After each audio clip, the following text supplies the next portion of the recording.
Hello, it's supposed to be Boys and Pepperoni. Hi, Liv. How are you?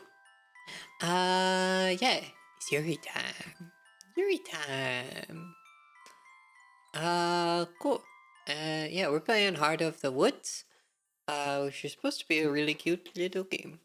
As far as I know.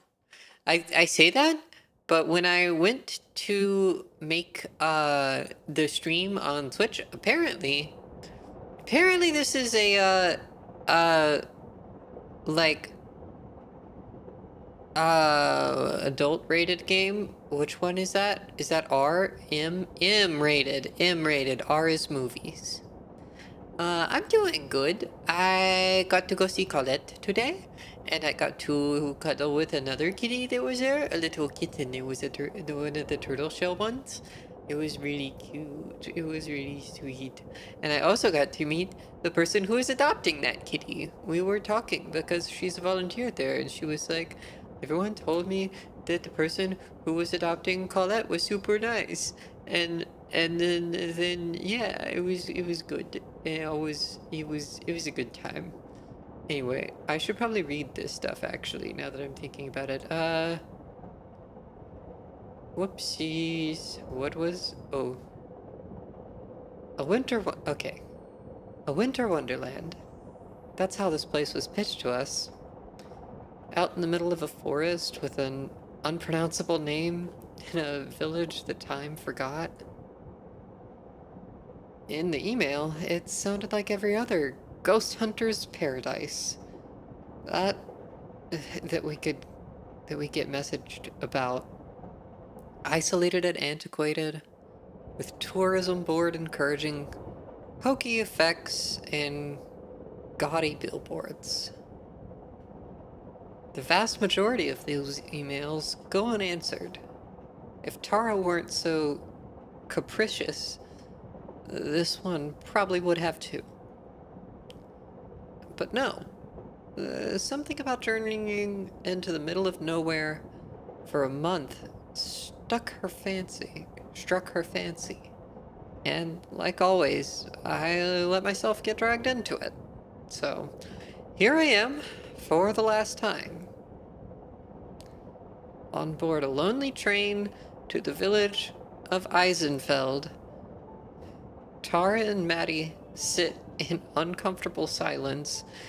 Maddie has blonde hair and red glasses, and wears a green jacket. Tara has a layered red hair and a black hoodie with a t-shirt of the moon. Tara is sleeping while Maddie's looking out the window. I think these are just descriptions of the scene. Do y'all want me to read the scene descriptions? Or do you want to just see the scene?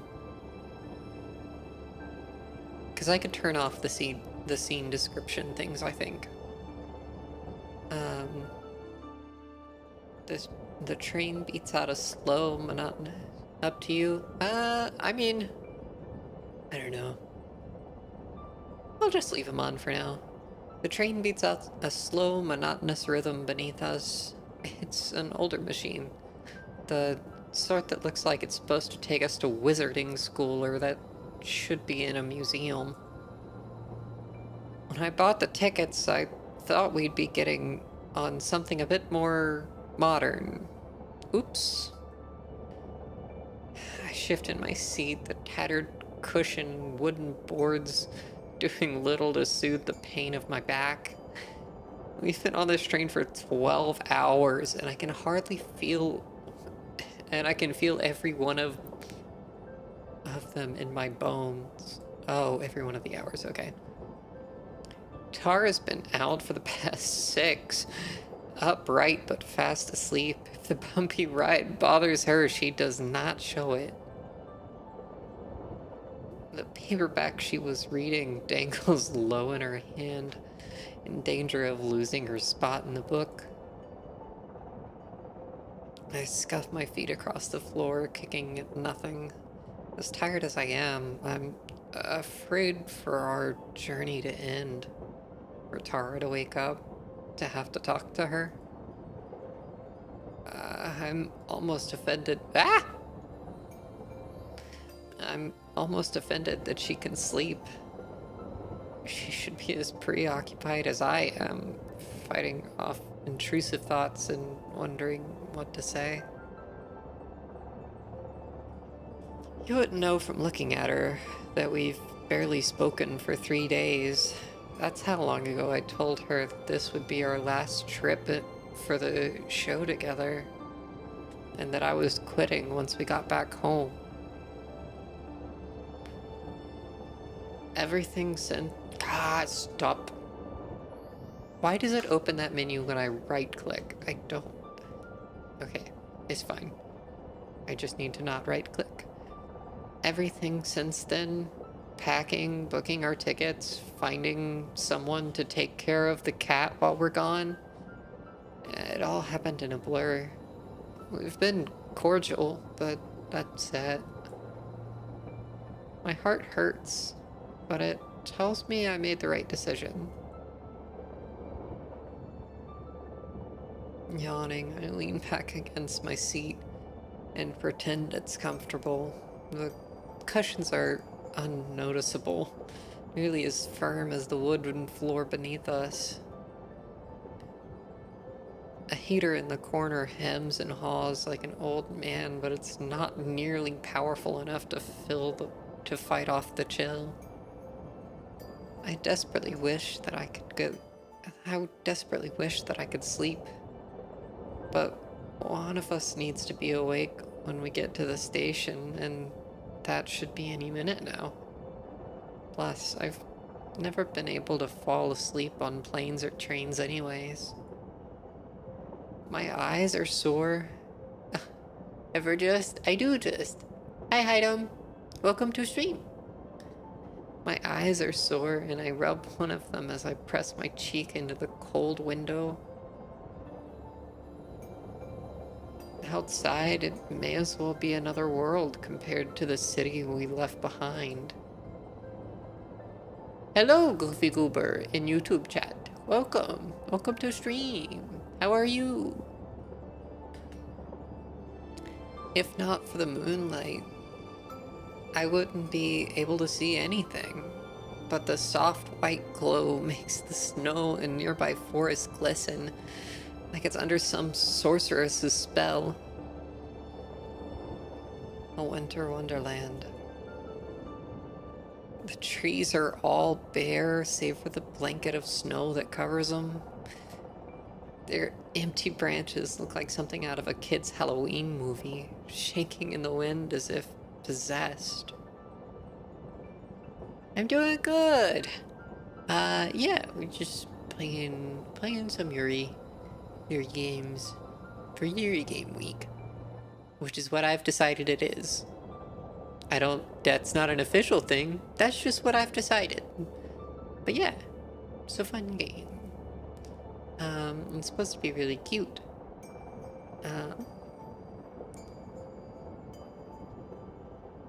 Okay, yeah, I already read that line. They seem to stretch on forever, further than I can even see. It's more like an ocean than a forest. Morgan certainly wasn't exaggerating when she said this place was remote. Intermittent lights flicker amongst the trees in the distant darkness, which I assume come from either winter campers or hermits. I'd call them crazy, but I'm about to be in the exact same position. Something catches my eye, way out in the woods. One of the trees, barely visible, seems to shake in a different way than the rest, as if blown by a different breeze.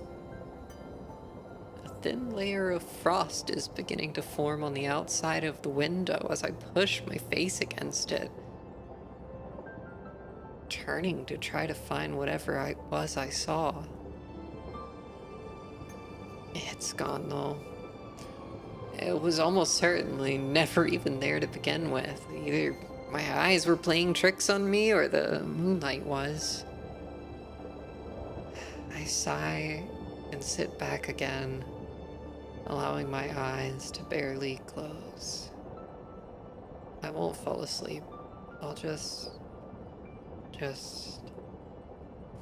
I'm jostled back into alertness as the train lurches harder than before. There's a shrill whistling sound, and then the shudders of the train grow stronger as we begin to slow down. The driver hit the brakes. We're almost there. Across from me, Tara is undisturbed. Somehow she still hasn't dropped her book. Apparently she's less clumsy when she's asleep. Through the frosted window, I can see the lights of what must be Eisenfeld as we approach the station. They're few and far between, like scattered stars. The buildings appear to be placed sporadically, nestled on and around a hill. As we round a bend, the village goes out of sight once more. I can't really put this off any longer. I lean over and shake Tara's shoulders. Hey, wake up. We're almost there. Without opening her eyes, Tara mumbles a response. How close is almost? Seriously? I don't know. Couple minutes? Okay, I'm getting up.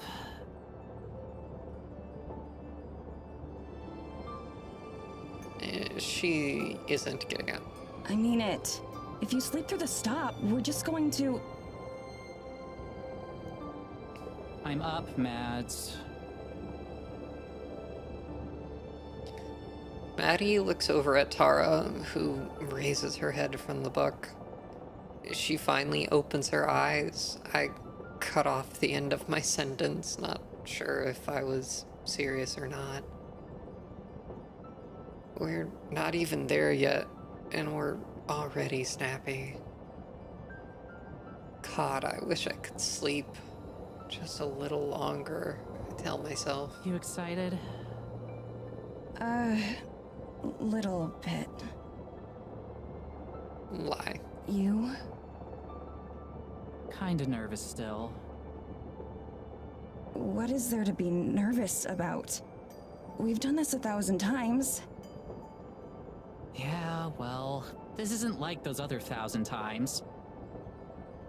And you know that.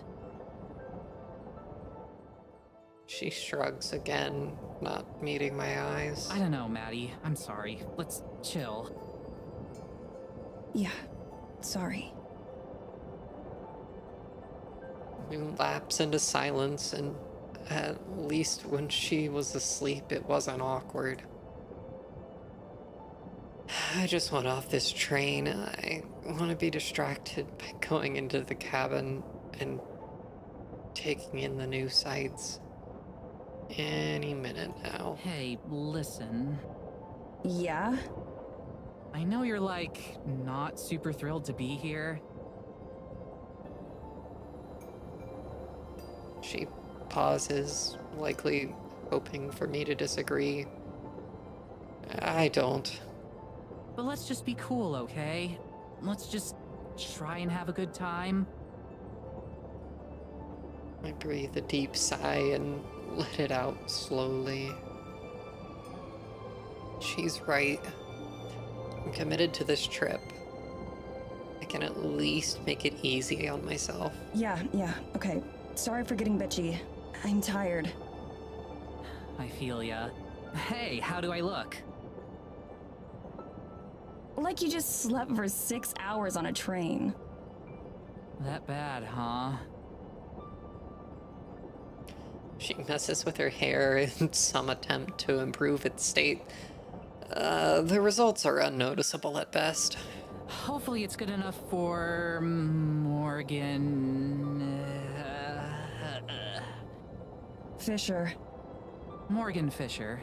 If she's meeting her online hero or whatever, then I doubt she'll care that your hair's a mess. God, I hope not. I don't want to end up on some fashion faux pas vid.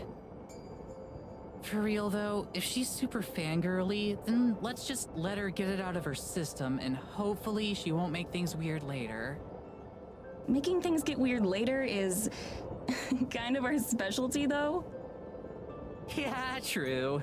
But hey, it got us to 250,000 subs, so like, we must have been doing something right. I just nod. I still can't help but fixate on how everything she says is past tense. It's over after this. It's fully my decision. All I have to do is say the words and things will go back to normal. I doubt Tara would ever bring it up again if I asked her not to. It'd be so easy.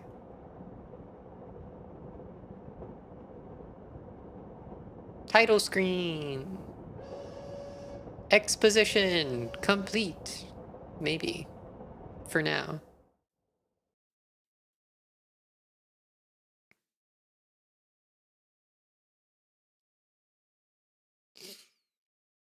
My face is itchy. I don't know why. Oh, hey, there's lines for me to read. We step off the train and into another world. A frigid wind saps the heat from from my body almost immediately, as if it had been waiting until we arrived to pelt us until our skin felt like it was burning. I instinctively wrap my arms around myself to try to preserve what little body heat I have left, but it doesn't change a thing. I might as well not even be wearing a coat for all the good mine does. As nice as it is to have the moon keeping things from being completely pitch black, I could really go for some cloud cover right about now. Anything to keep some warmth around us. Tara doesn't even notice the cold. Armed with nothing but her signature jacket, she seems immune to the chill. She oohs and ahs over all the rustic train platform, like there might be a ghost hiding in the rafters. Just a minute later, the train rumbles off into the night, leaving us behind. Not a single passenger boarded. Tara watches it go, nodding in approval. Okay, this place is already killing it in terms of atmosphere. It's like she's completely forgotten the uncomfortable energy that had filled the train, back to her usual overly excited self.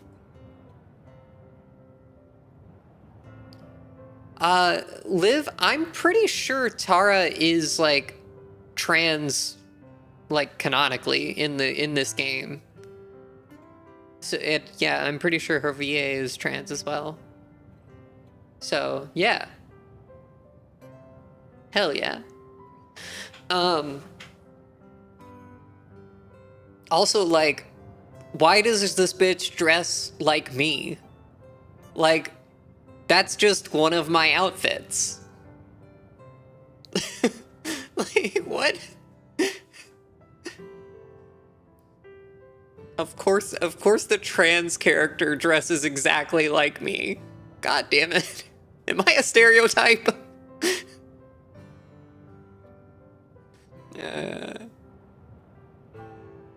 She's even awake super late. Yeah. Hi, Echo! How are you? Anyway, let's keep going. I should probably be better, but instead, I can't help but feeling jealous of how she can just shake it off. She has a little pocket camera that she's been carrying with her, and she uses it to take a few pictures of the inky blackness surrounding us. I glance upward at the lights which hang from the ceiling. They're small candles lit with real flame, as opposed to the electric ones. One of them has blown out and swings uselessly in the breeze. They're about as ineffective at keeping away the darkness as my coat is at keeping me warm. You're good? You were just playing D&D and made a very cursed character? Ooh. What is your cursed character? I'm curious. I like to hear about cursed D&D characters. The low light will surely ruin Tara's photos, but she's snapping away without a care. You know none of those are actually going to be visible, right? She ignores me. I should probably just let her enjoy the moment. This place really does feel super eerie. Listen. I do. And it soon becomes apparent what she's referring to. The silence. All around us. It's quiet. Even the sound of the train has faded, leaving us in total solitude. The flickering lights of Eisenfeld seem impossibly far away. Though I know it can't be more than half an hour's walk. It's so quiet. Isn't that cool? We're definitely not in Kansas anymore. That's one way to put it. I strain my eyes and ears looking for any hint of Morgan, who's supposed to be picking us up. You'd think the sound of a car engine would carry pretty far out here. For real though, I think this could be the place where we finally get some hard evidence. Something solid. He is a shark centaur. The top half is shark and somehow he threw a spear. That does seem difficult with fins. I don't know how you throw a spear if all you have is fins.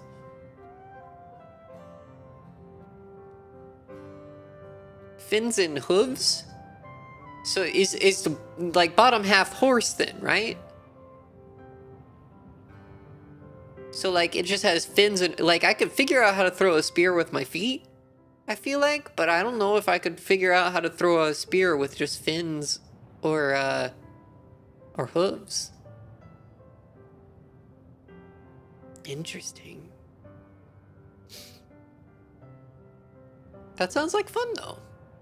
I want to play D&D again. One of my D&D campaigns is supposedly coming back next month, but we'll see. Anyways. We already had that one. She says this every time, but she usually sounds like she means it more. Just look at it. Something's gotta be out there. I can feel it. We both look off towards the trees.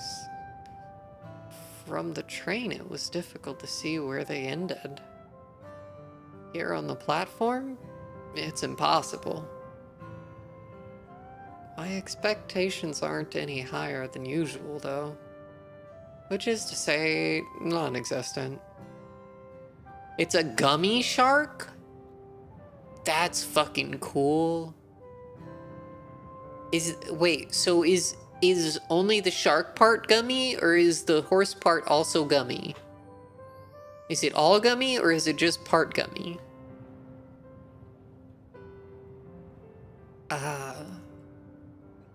I wonder if Tara really believes that she's saying it.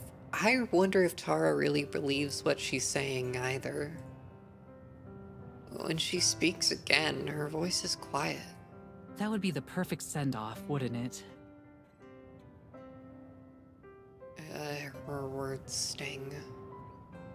It's all gummy all the time. Hell yeah.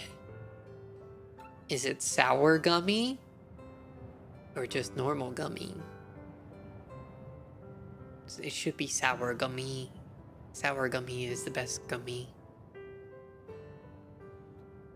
Damn it, not here. Not already. I want to try to deflect away from this somehow.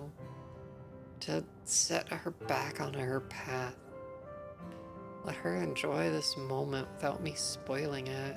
Who knows? Maybe this will be the one that finally gets you a con panel so you don't have to crash someone else's. That was one time, and their panel would have sucked without me. Her voice has an edge of her typical bravado again. It's a relief to hear. She returns to her camera, and I give myself a moment to try and take in my surroundings. Supernatural or not, there's something oddly serene about this place. That said, I'd like it a lot more if it wasn't so damn cold. I shiver and cross my arms tighter. Surely Morgan will be here soon. I can't wait to see the village tomorrow. I hope it's like one of those museum exhibits with the little replica towns and people.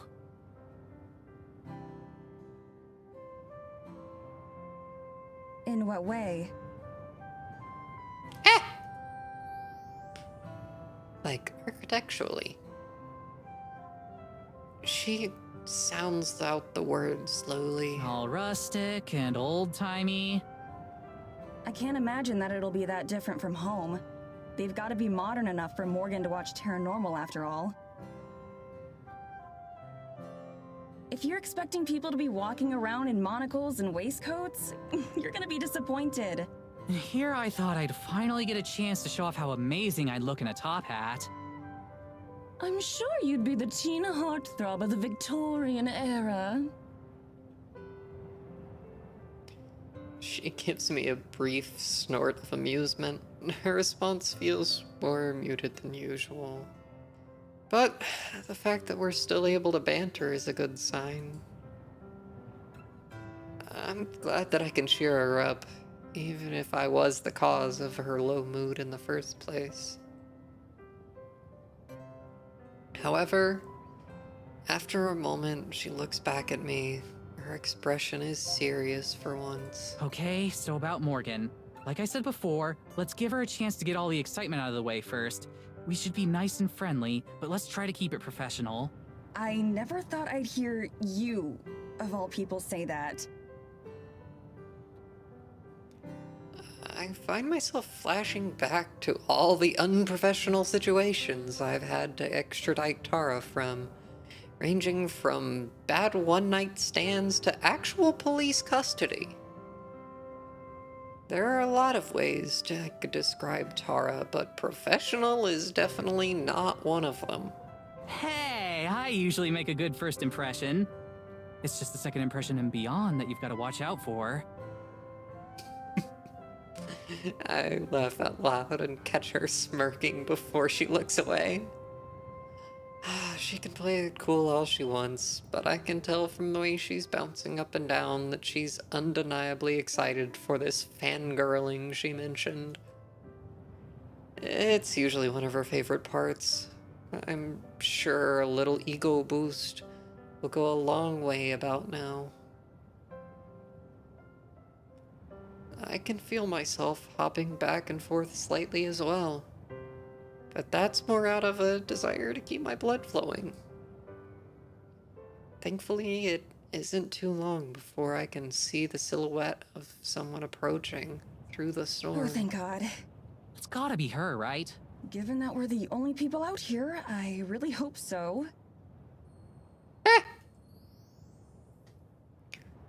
As the girl gets closer, she gets easier to see. She's not exactly an imposing figure, but she moves with purpose. She's carrying a large thermos, which she raises in greeting as she approaches. Morgan has orange hair, green eyes, and a handmade sweater. She doesn't emote as she approaches the girls on the empty train station. I wave back. One of the first things I notice about her is that for some ungodly reason she's not wearing a coat. All she's got to protect her from the frigid weather is what looks like a hand-knit sweater, much like Tara. Once she reaches the platform, she greets us with nothing more than a tired smile and a small nod. Not exactly the geeking out Tara was expecting. Hey there, you two. Sorry I'm late. Her voice is friendly, but flat. She sounds like she hasn't slept in days. Tara looks a little bit taken aback by how subdued she is. Recovering quickly, she puts on her big celebrity grin. Oh, no worries. Are you Morgan? That's right. It's really nice to meet you, Tara. I've been pronouncing it Tara this whole time, not Tara. I guess it's Tara, though. Okay. That does make the Tara-normal pun make more sense, I guess, if it's pronounced Tara instead of Tara. That does make sense. Is the music getting louder all of a sudden? I don't know, it's probably still fine. It looks like it's still below 25 dB, so it should be okay. Morgan's smile does seem to grow warmer as she greets her, but her face quickly regains its neutral expression a moment later. I can see Tara's smile faltering as she realizes that this is clearly the maximum amount of geeking out this girl is capable of. To her credit, she recovers well. Likewise. Charmed, I'm sure. Okay, maybe not that well. Tara extends her hand and Morgan gives her a brief handshake before turning to me. You're Madison, right? I think we spoke online already. Just Maddie is fine. Nice to meet you. She shakes my hand as well. It's firm. It's a firm, friendly handshake that ends as quickly as it began. Before she continues, she takes another sip from her thermos. I find myself wishing for a cup of coffee too. It really is nice to meet the two of you. I'm sure you receive a lot of invitations, so I'm glad you were interested in mine. Are you kidding? Remote village in the middle of a huge forest? There's no way I'd pass that up. I've heard all kinds of stories about the things you'll find in places like this. Hopefully not too many, or I won't have anything new for you. Oh, I'm sure you've got something I'll be interested in. Real smooth, Tara. So much for being professional. I can see Morgan's mouth twitch slightly at the comment. I can only hope it was something closer to a smile than a grimace. Tomorrow I can show you around the village. There isn't too much out of the ordinary there, but I'm sure you can find a few things that interest you. That would be wonderful. We can go sightseeing when Tara isn't off chasing spirits around in the woods. Morgan and I both smile. Tara flashes me a look of mock annoyance for the slight. But it's probably eating her up that I've gotten more of a reaction out of Morgan than she has. It's about a half-hour's carriage ride to the cabin if you guys want to head out. Do you need help with your bags at all? Tara lifts her bag, giving Morgan another shiny grin. I'm pretty sure I see her accidentally flex her arms too. Don't even worry about it. I got this. Okay, cool. This way. As we follow her, I can see Tara pouting behind her.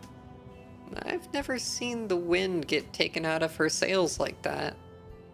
At least that gives her another thing to think about. Besides my departure. Wait a second. Did she just say No. carriage? Way! We are standing in front of an honest-to-God horse-drawn carriage. If it weren't for the little white puffs of breath coming from the horse's nose, I'd be willing to believe that this was some sort of commemorative statue. This is so cool! Is it yours? It belongs to my family. Given that there aren't any roads through the woods, there isn't really a point to anyone out here owning a car. I move closer, examining the craftsmanship as best I can through the moonlight. The design is fairly bare bones, but a few flourishes here and there and some semi-ornate painted finishes make it clear that this is something built with love and care. Somehow, I'm the only one who seems intrigued by our ride. Tara, come take a look at this. As I speak, I look back and see her standing completely still, as if the cold has her rooted to the spot. Give me a sec. I'm just taking in the view a bit. From a distance. She's trying to act nonchalant, but her wide eyes keep flicking towards the horses. Her previously genuine grin has turned into a very nervous grimace. Slowly inching forward, she scoots further away from the horses as she approaches the carriage. I doubt she planned for part of her first impression to be Morgan learning that she's absolutely terrified of horses. She had better at least learn to tolerate them, or this is gonna be an even longer trip than I expected. Wait, if this is the only way through the woods, how are we going to get back and forth between the cabin and the village? Don't tell me we'll have our own carriage. Neither of us can drive one. Oh, I'm going to be driving you. I can take you back and forth and help you navigate the woods. You didn't expect me to just let you wander around a forest in the middle of nowhere without a guide, did you? Tara, still slowly making her way towards the carriage, does her best to give me a look of excitement. If anything, it resembles the look of a panicked hostage. The fact that she's still trying to play it cool is almost admirable in its futility. You're sure that's not any trouble? I'd hate to inconvenience you any more than we already have. It's no trouble. I run my own shop, so my schedule is pretty flexible. I'm more than happy to help. She looks over at Tara, who has finally made it within a few feet of the carriage. She shoots us both a thumbs up. I have a feeling she might need it. Trust me, you have no idea.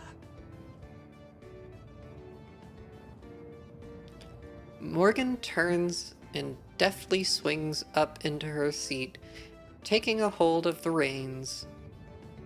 Tara finally manages to place her hands on the carriage and climb up to sit alongside her, shaking all the way. I let out a sigh of relief and follow suit, mounting up next to Tara. It's a little cramped up here, but I'd feel weird just sitting by myself. Besides, not keeping an eye on Tara is pretty... Besides not keeping an eye on Tara is a pretty guaranteed way to make an even worse first impression. So, can you do any tricks in this thing?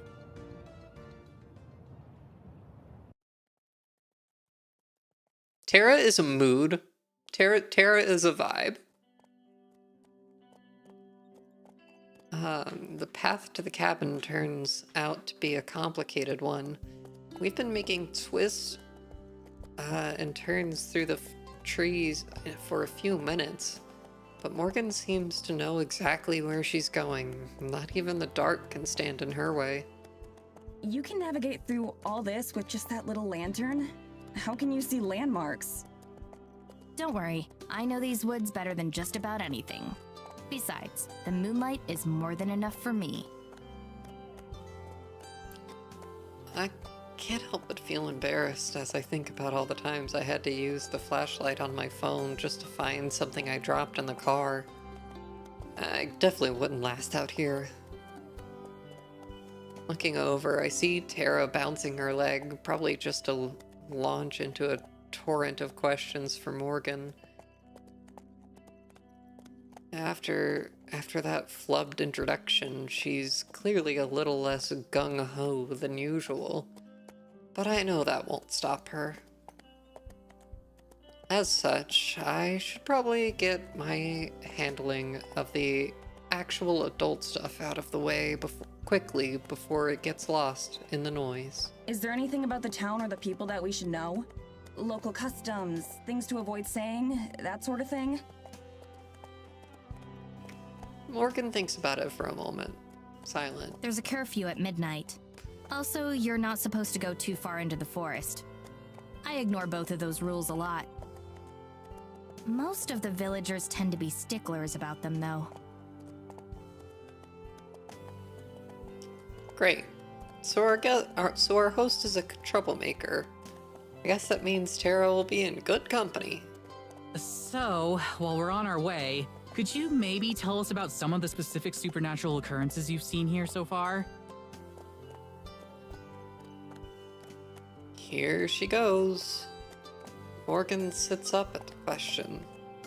She looks over towards us, and her eyes seem to lose a bit of their constant drowsiness. She's been waiting for this. Well, we have a lot of freak weather events. Strange storms that appear and disappear, or are localized to certain parts of the forest in ways that shouldn't be possible.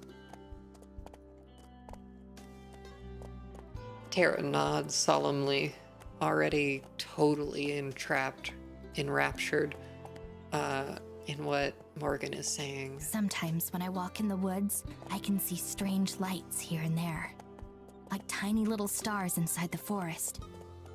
I've never been able to get close to them, though. I raise an eyebrow, but don't say anything. We've had countless cases of strange lights before, all of which have ended up with rational explanations. That doesn't seem to damper Tara's spirits, though. I start to drift off. This is more Tara's jurisdiction anyways. So I'm sure they can just wake me up when we get there. There's also my cat. Your cat is a supernatural occurrence? Ghost cat? I want ghost cat. She can talk, so I'd say so. Talking cat, even better. Talking cat. Y'all, talking kitty. I want to talk to the kitty. Her words snap me out of my trance. Looking over at her, I expect to see her holding in a laugh or sporting some kind of mischievous grin, but her face is as serious as it's been since we arrived. Your cat can talk? Like, talk the way a human does? Yes, she's very well spoken, in fact. I try to hide a sigh. Weird weather and lights in the woods are ambiguous enough that we can play along with them. But every so often we get these blatantly fake claims too, like a talking cat. Tara, however, instantly perks up once her words sink in. She can't actually believe her, right? So, could we talk to her? She won't mind if I ask her a few questions, right? I was hoping you'd ask. I think you'll be very interested in what she has to say. We're gonna talk to the kitty. I'm so excited.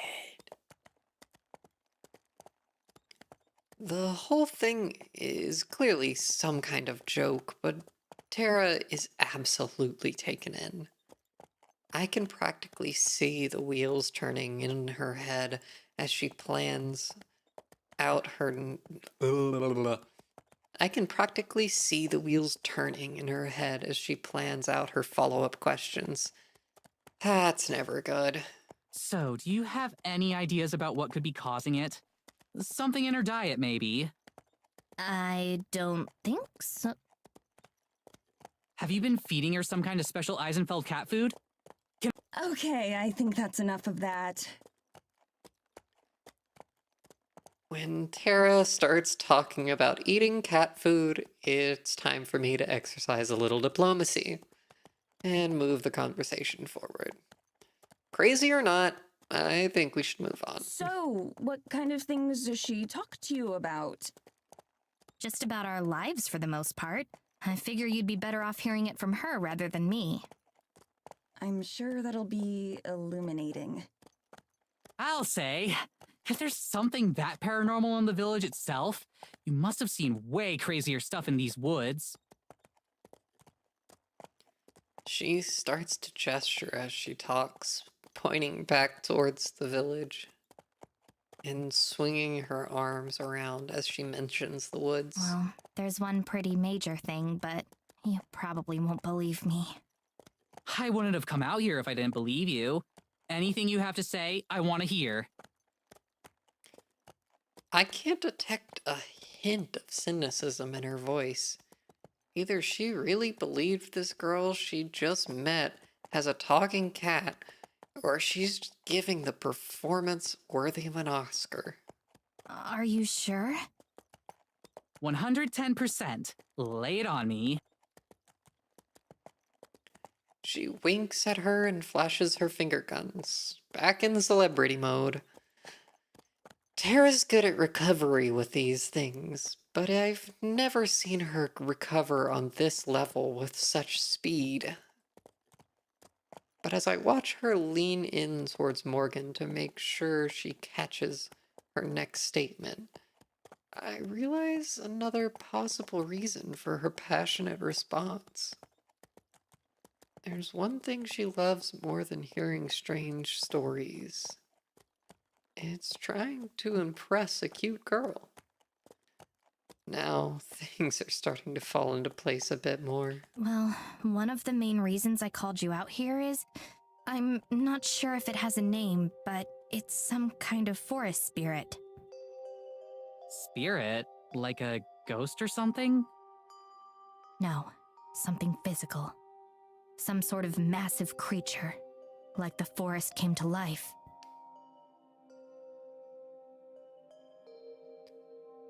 Okay, this is new. Even the crazier fans don't get this outlandish. But Tara is absolutely eating it up. No matter what her reasoning is, I'm glad she's having a good time. Is there anything else you can tell me about it? Does it speak or anything? Have you managed to interact with it at all? Is it more kaiju-sized or more basketball player-sized? I've only seen it once, unfortunately, so I don't know too much about it. I've searched for it a number of times since, but without any results. Who knows? Maybe you two will have better luck than I have. That's what you're best at, isn't it? In terms of talents, I'd say it's certainly up there. Morgan's mouth turns up into a small but seemingly genuine smile, and her expression grows slightly less intimidating. I knew you'd believe me. Nobody else around here does. I can't imagine why. I feel a pang of guilt as the thought crosses my mind. As crazy as their story sounds, it can't possibly be easy feeling rejected in a community this isolated. No wonder she was eager to bring us into the fold. So, how far away would you say we are from the cabin? We should be coming up on it any minute now. I'll help the two of you get situated and then head back. I'll be happy to tell you more about the spirit tomorrow.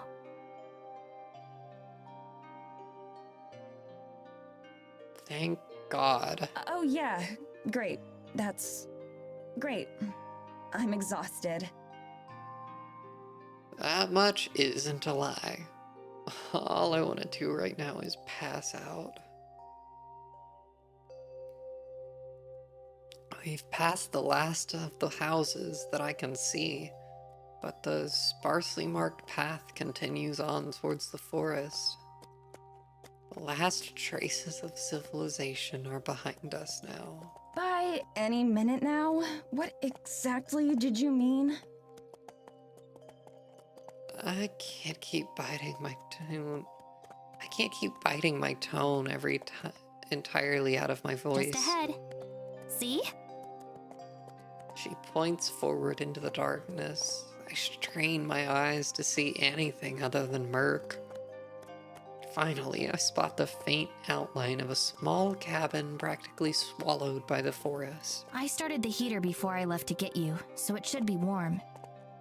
That's what I like to hear. You're like Prometheus. I'm surprised you know who that is. Why? I love that movie. Morgan suddenly jerks the reins and the horses come to a stop. Tara and I are rattled from our seats and nearly fall forward. Damn it. What happened? Rather than answer, Morgan just glares into the darkness where the cabin is. I strain to see what she does as my heart starts to race. Is it a wild animal? A bear? A wolf? There's the sound of footsteps as a shadow detaches itself from the cabin and moves towards us. A human shadow. An older woman comes into view, stopping just at the edge of the lantern's light. A stern, older-looking woman steps out in front of the cabin. She has the same orange hair as Morgan. She's clearly related to Morgan. Her angular features and steely eyes, barely visible in the dark, make her look like she had stepped out of a Baroque painting. Why are you here? I came to greet our guests. She spits the word "our," clearly asserting some sort of ownership. I suck in an involuntary breath as she approaches. Being able to see her more clearly isn't a reassurance. If anything, it's the opposite. Something about her radiates hostility. Even the horses seem uncomfortable, their ears pressed back as they stamp their feet in the snow. Up close, her gaze is sharp and fierce. Her face is proud but sunken, cheekbones jutting as if her face doesn't quite fit. It makes her look older than she is. Which of you is Tara? Mouth drawn thin, she looks from me to Tara, then back again. Each second that passes makes the discomfort grow. I keep waiting for Morgan to intervene, but she doesn't. Tara and I exchange a quick, nervous glance, then she clears her throat and leans forward, offering a handshake. That's me. The woman regards Tara's outstretched hand for a moment and ignores it. Welcome to Eisenfeld. My name is Evelyn, the mayor. Who are you? Her attention flicks to me like a hand on a clock. I'm Maddie. Madison. Tara's manager? I see. It's clear that she's judging us, though I have no idea on what.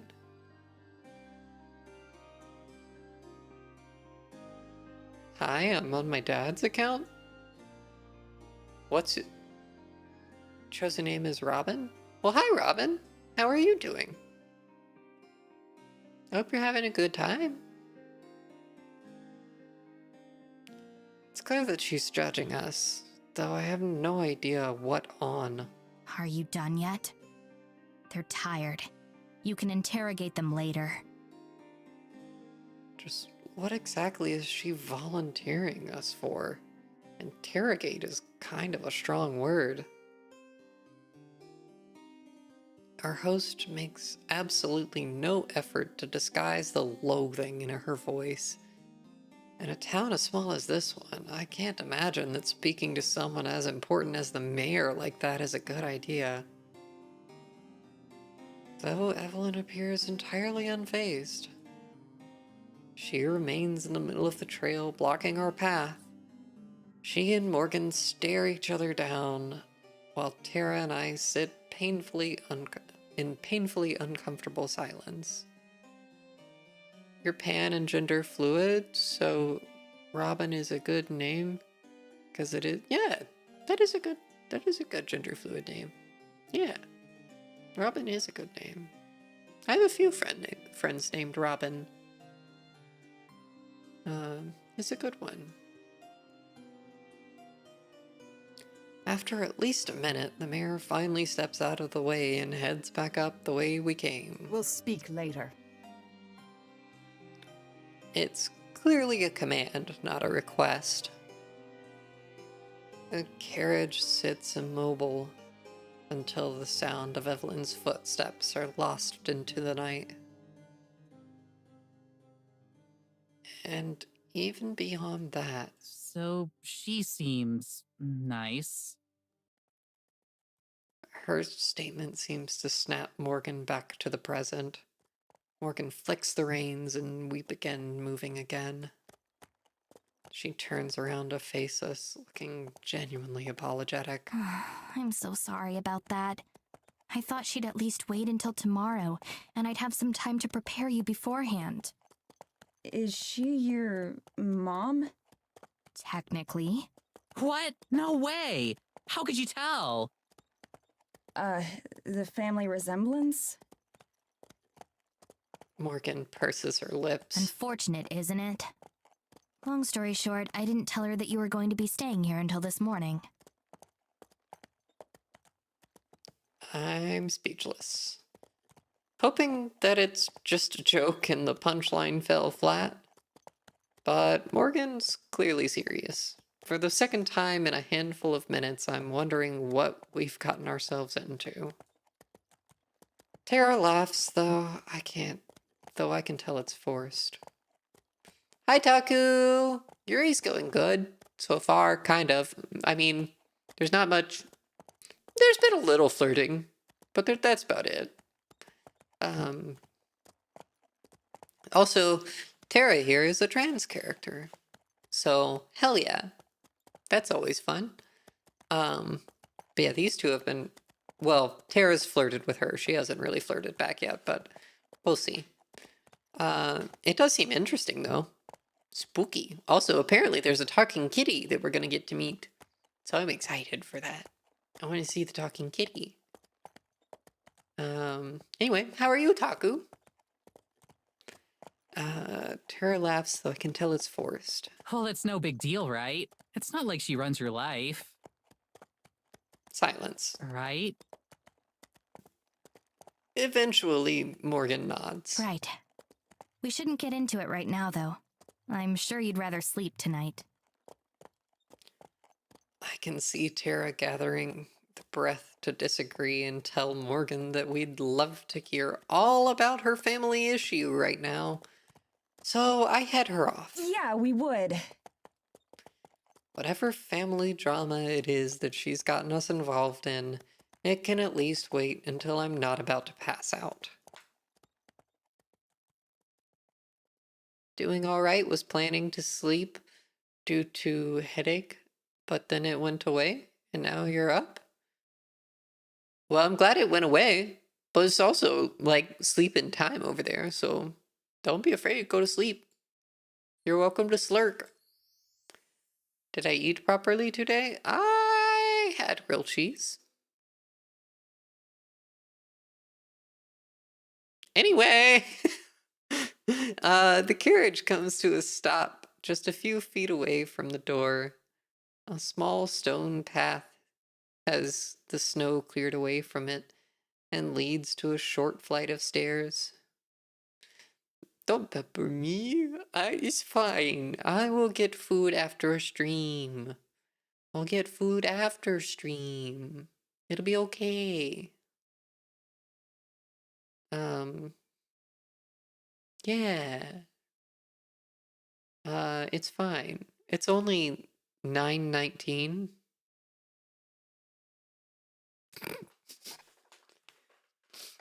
Anyway. And it leads to... Why am I being bonked? I already know why I'm being bonked. It's fine. Thank you, Echo. I deserved that. I deserved that, I guess. Okay. The carriage comes to a stop just a few feet away from the door. I accidentally clicked the thing and now it's gone. But I already read that one, so it's fine. We're facing a large window, although it's dark and impossible to see into. So does this game have male characters, or is it Yuri by only having women?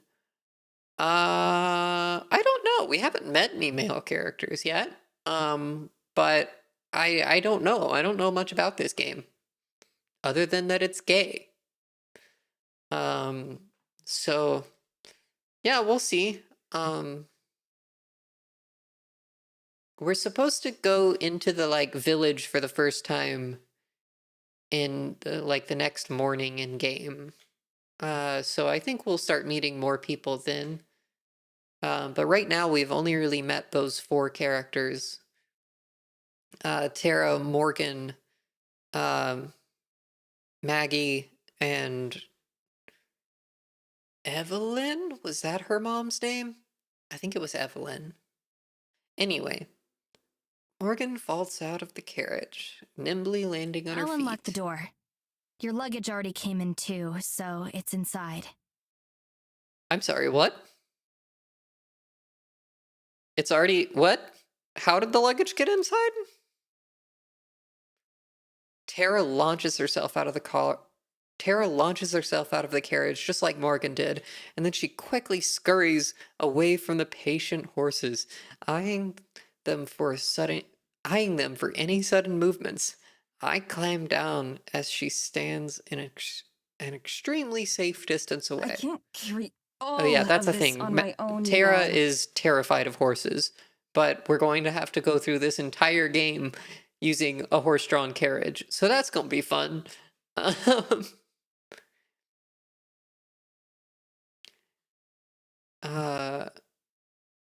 Me when the package came in the mail? What?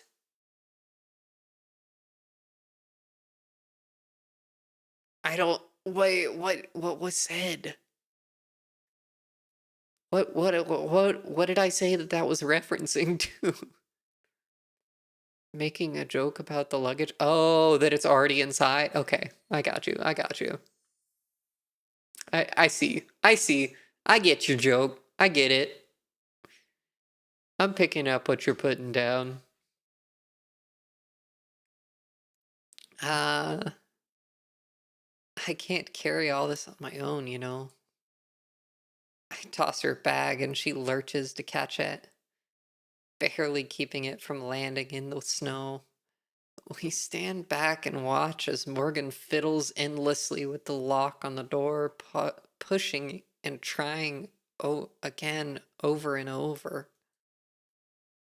Now that we're close to the end, I can feel now that we're close to the end, I can feel the last reserves of my energy rapidly draining.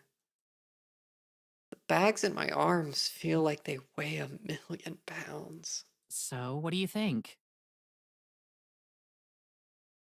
She mutters as quietly as she can, though her timing couldn't be worse. I think I want to go to bed. Same as ever, then. You know me. Rubbing my arms, I peer into the forest. Just beyond the first few lines of trees, everything fades into empty blackness, thick and impenetrable.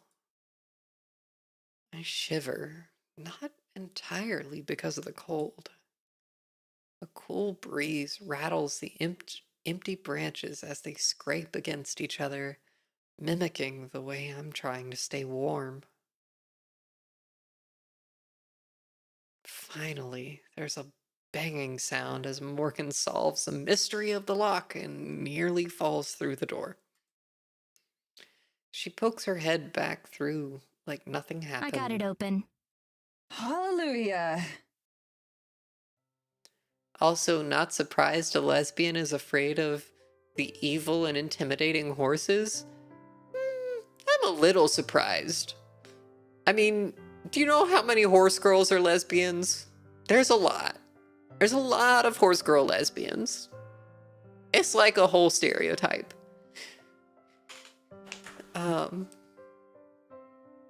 I haul my way inside and into the blessed warmth. It's been so long since we've been near a working heater. A small lamp on the side table casts a bit of light over the small room. Our luggage, as promised, is scattered haphazardly around the living room, just like home. Tara slips past me to bounce around and examine it all, her bags hurled as carelessly as I pulled them out of the carriage. Oh my god! Holy shit! This is so cool! There's nothing really out of the ordinary. So I just stand there and wait for her to get it all out of her system. Isn't this the coolest? It's like staying in a history museum. That's the kind of thing you'd usually treat like a punishment. Are you kidding me? I love history. We even did that whole series on the history of cryptids in the American Midwest. And I spent like 3 months on that special about Bigfoot's impact on the Great Depression. I want to watch that video. I want to watch a video on Bigfoot's impacts on the Great Depression. Are you kidding me? I'd watch the shit out of that. That's one of my favorite episodes. I had never heard of the theory that FDR was a cousin of Sasquatch. This sounds hilarious. I want to watch it. To be fair, I don't think FDR did either. Morgan laughs, and I just roll my eyes. I mean the kind of history that actually happened. I can imagine it had a big footprint on the economy. Ba-dum-ts. Hey, got him. I don't know what we got him with, but we got him. Boo. Boo you, Liv. That just means you gotta come up with better puns. You gotta out-pun Taku now. That's your job. History is doomed to repeat itself, Mads. I don't even respond. That whole episode felt like the plot of an awful low-budget B-movie. See, I somehow agree with the person booing me. Look, that's what puns are for. You're supposed to, like, they're supposed to be bad. You're supposed to get booed. The thing is, you have to make one even worse so that you then get booed more. Instead, I cross the living area towards the tiny hallway, the pair of identical doors. These are the bedrooms? That's right. They're the same size, so there's not much of a difference. Guess I'll take this one then. I push open the door. Inside, it's just 4 walls with a bed, a shelf, and a small dresser. I drop my bag on the floor and roll in my suitcase. Tara lingers in the living room, talking about the features of the cabin with Morgan. Suddenly, I hear her yelp in pain or horror. I rush back out, knocking over my suitcase and nearly slamming into the door as I go. I half expect to see Morgan holding a bloody knife or something, but instead, Tara's just holding her phone. What happened? A tragedy. She just doesn't have signal. That's what this joke is gonna be, right? She just doesn't have phone signal here. That's it, and there's no Wi-Fi. Actually, worse, the apocalypse. Check out your phone. I do as she says, expecting a news article or an alert or something, but there's nothing. What? I don't have anything. Exactly. No service out here. Who could have fucking guessed? You're in the middle of the woods. Hun, you make a show about the paranormal and you're surprised you don't have service in the woods? What did you expect? Girl, come on. I check, and sure enough, she's right. There isn't the barest trace of a signal at all. What about Wi-Fi? I assume we have that, right? Technically. What do you mean by technically? Oh no. I stocked up on books and downloaded a bunch of new films before we left, since I wasn't expecting to have much connection out here anyway. But I'm willing to bet the thought never crossed Tara's mind. Good thing I packed a few books I think she'll like too.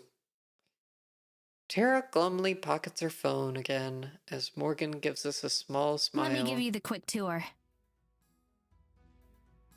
I don't think it's entirely necessary. We can see everything ourselves, but I don't stop her. This is the kitchen. There's a stove and an oven. The stove is somewhat picky and doesn't always like to work. Actually, I guess it's the same for the oven. Don't worry, I don't know how to cook anyway. Over here is the fireplace. I can show you how to chop firewood sometime if you'd like. I think I might pass on that one. This is the couch. You can also sleep on it if you'd like. It doesn't unfold into a bed or anything, but I sometimes come here and sleep on it anyway. That doesn't even surprise me. The Wi-Fi password is on a note by the phone. So is my phone number, so you can reach me anytime.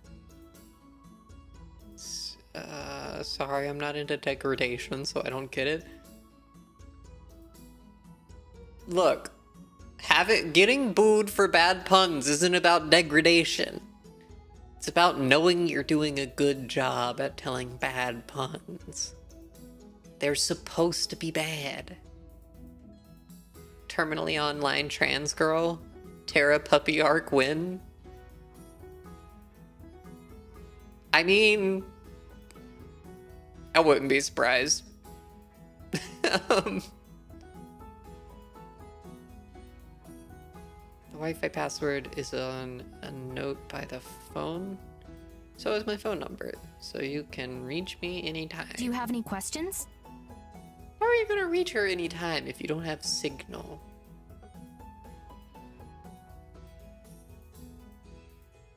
A wounded either? There you go. That's how you do it, Liv. Now you're doing it. Yeah, but you don't have access to a landline anytime. I don't know. Maybe I'm just being too nitpicky. I shake my head and look at Tara, who does the same. I think we're good. Thanks for all your help tonight, Morgan. It was my pleasure. Again, I can't thank you enough for coming all the way out here. Too millennial. Ah! I'll be sure to make it worth your time. I'm sure. Can't wait to get started. Me either. But I should probably be going for tonight. I've kept you up long enough as it is. She heads out the front door, waving goodbye. Night, Morgan. Thanks again. Good night. Through the large window, we can see as she starts to make her way down the path. I'm gonna go to bed too. Yeah, same.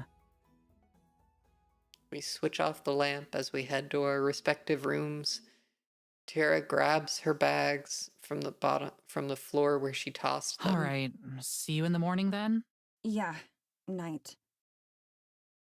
I shut the door behind me and she does the same. I sway like a zombie as I walk towards my bed. It takes the last of my strength to dig my pajamas out of the suitcase and change. There's a window here that looks straight out into the forest. First thing I do is pull the curtain shut. Crawling into bed, I face away from the window and pull the blanket up to my chin. It's heavy and warm. I wrap it up around myself like a burrito. The bed is firmer than I'm used to, and the pillow thinner. There are like three other blankets though, so I ball one of them up and use it as a second pillow. As I try to get comfortable, my thoughts start to drift off. A detached part of me is glad that the timing worked out well enough to avoid jet lag again. And in all, aside from the Wi-Fi, this is pretty nice as far as accommodations go, especially since we're not paying for it.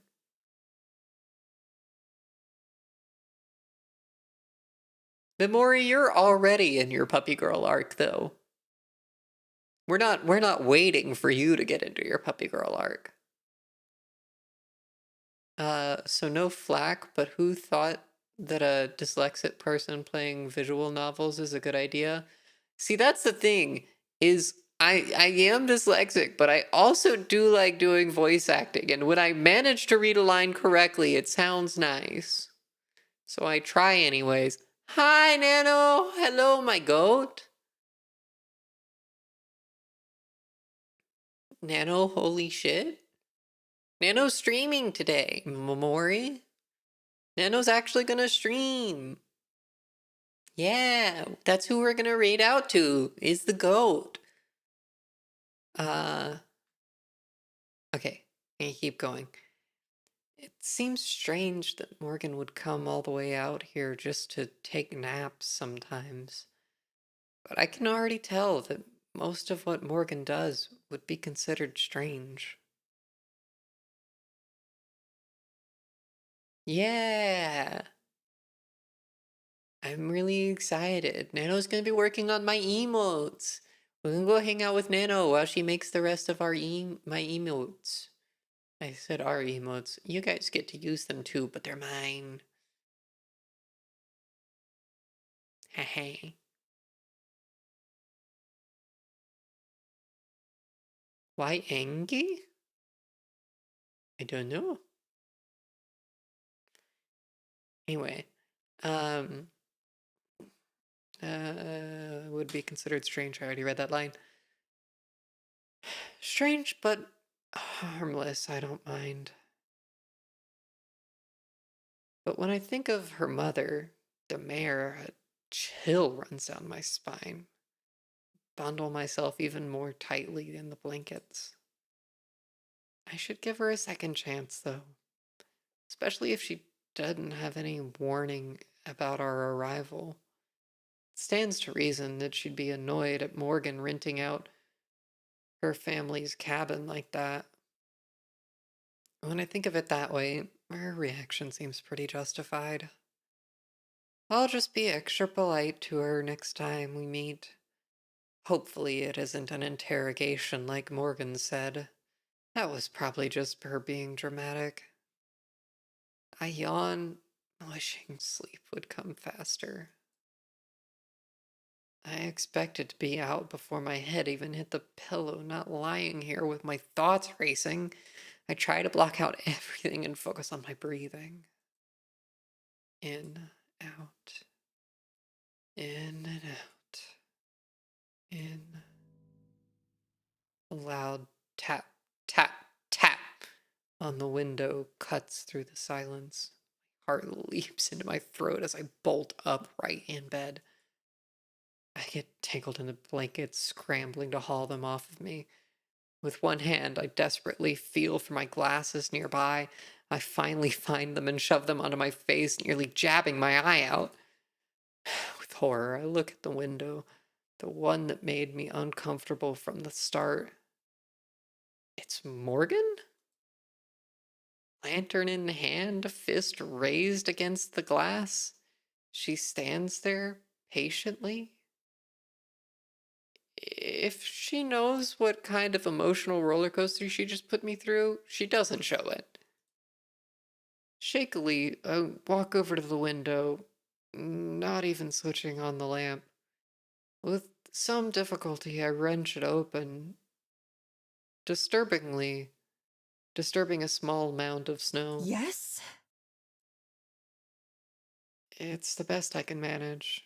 Anything longer, and I'm not sure I could keep it civil. Sorry, I forgot to tell you. Please be ready to go by 8, and I'll come pick you up.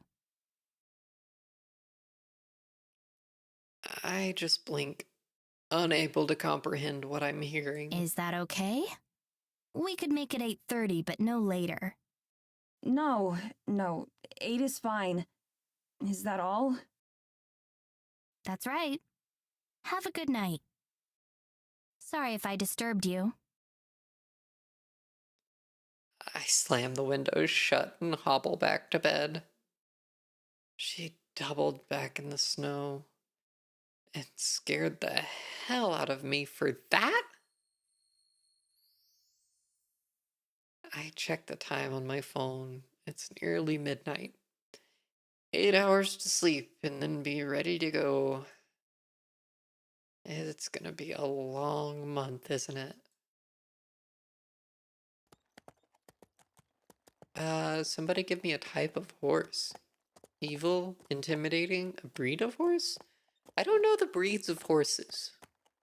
I think I know Clydesdale. I think that's the only type of horse I know.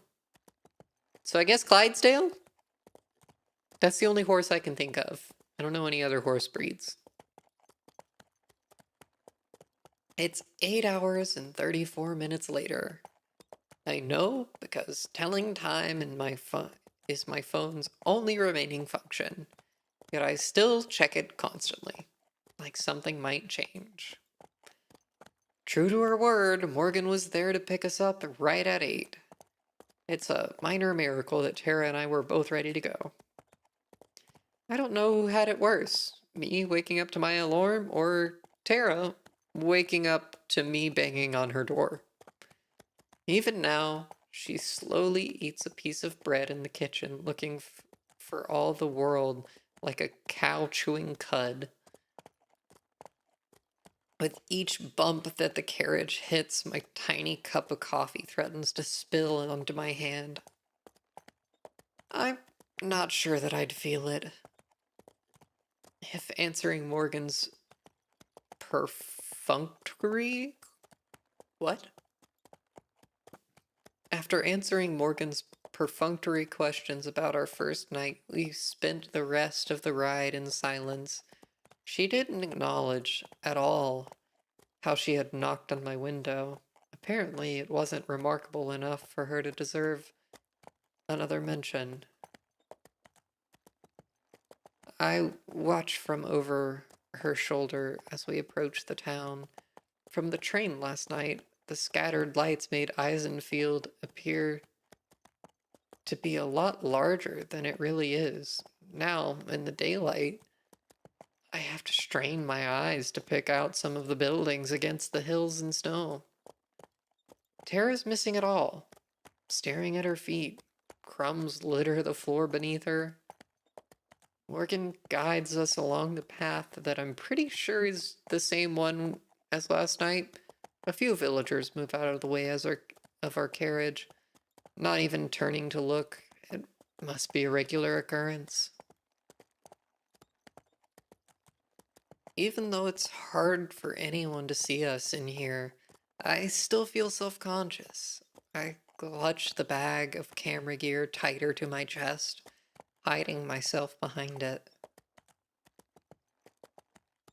There aren't any other carriages on the road, nor anything bigger than a pushcart, so we still stand out, at least in my head. If the situation is at all awkward or out of the ordinary to Morgan, she doesn't show it. She pulls the reins of the carriage and comes to a stop in the road. There aren't as many other people up here, but what few there are give us a wide berth. And here we are. Tara finally perks up, the words clearly spoken for her benefit. It takes her a moment to realize that we've made an entrance, but as soon as she's in showbiz mode. She leaps to her feet, throwing off the exhaustion like a disguise. Here we are indeed.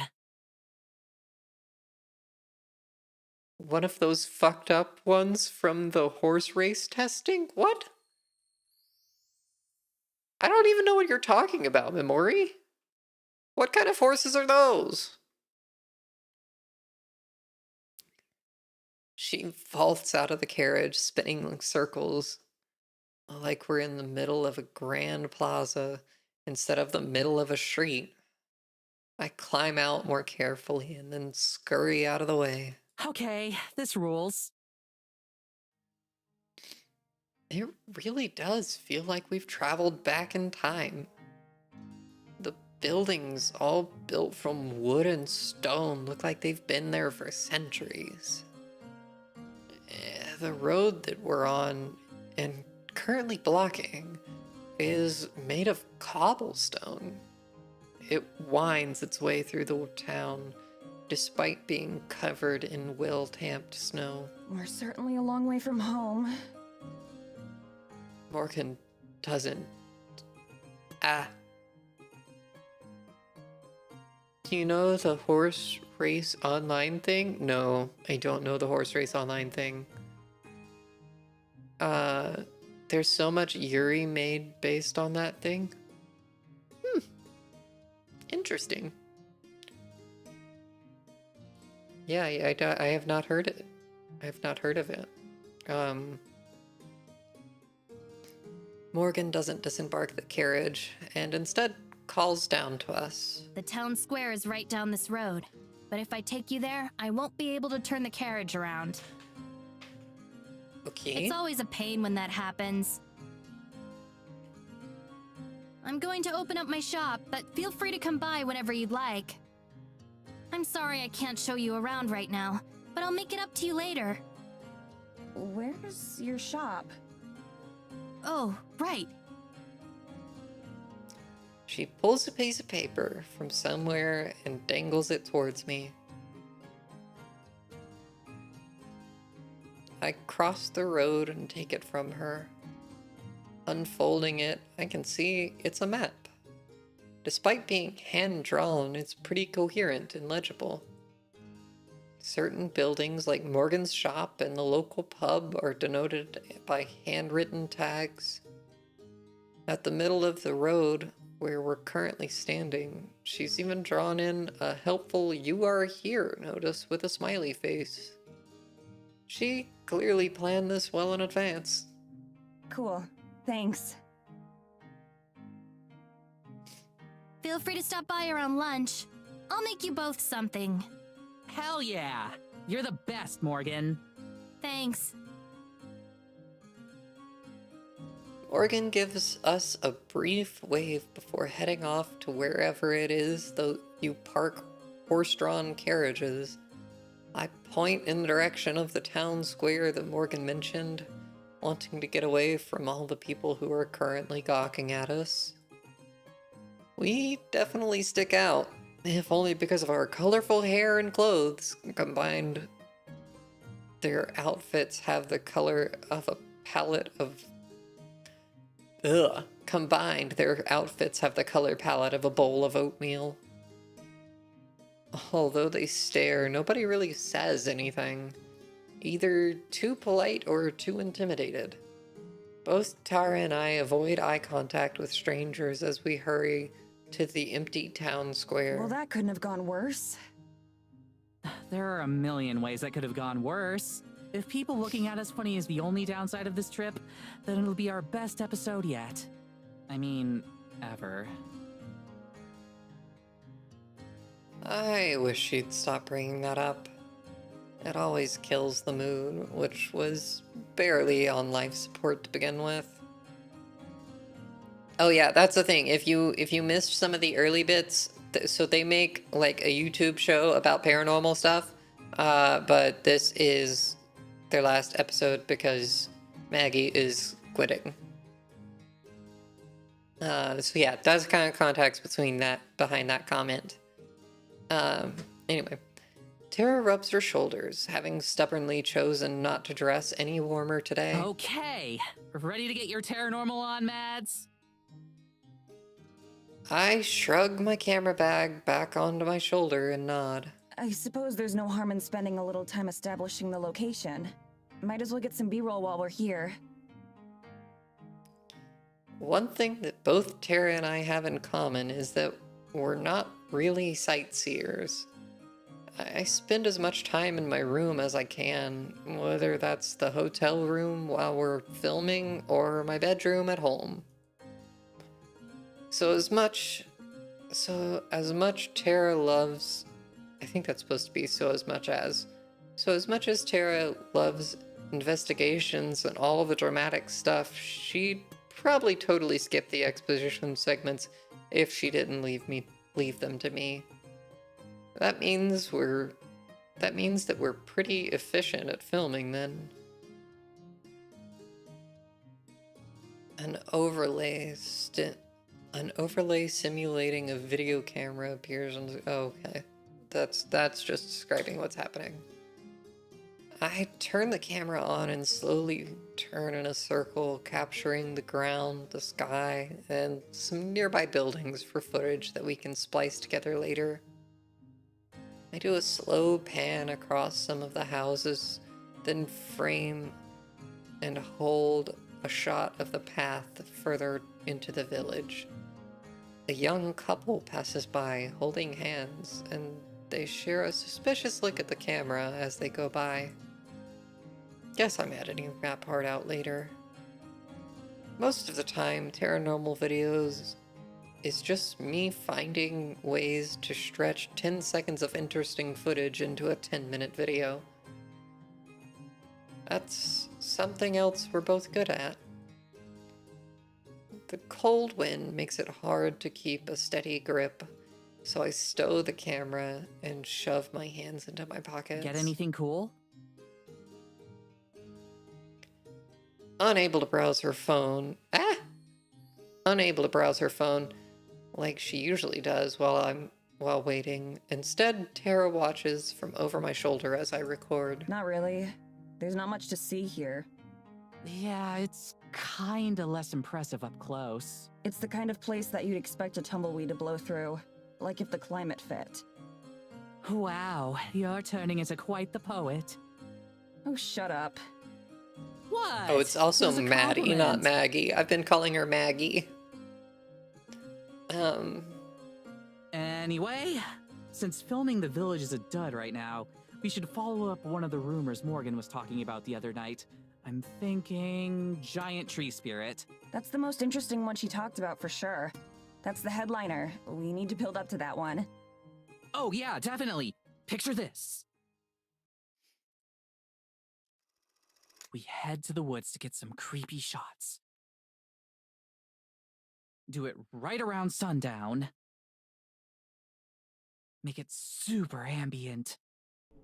Lots of atmosphere, wind sounds, maybe a wolf howl.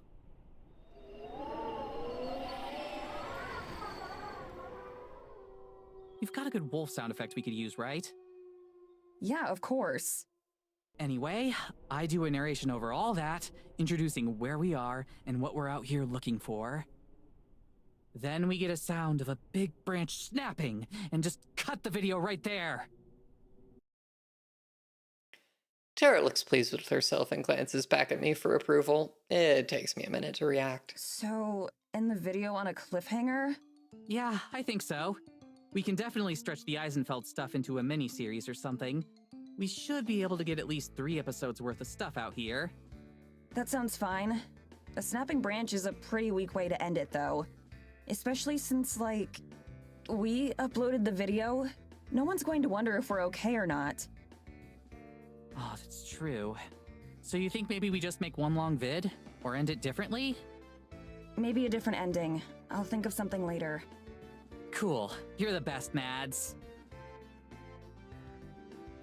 I smile, but it hurts a little.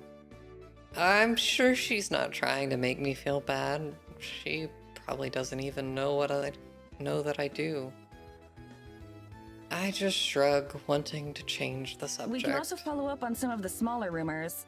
Like in her email, she mentioned mysterious lights out in the forest. Like a will-o-wisp?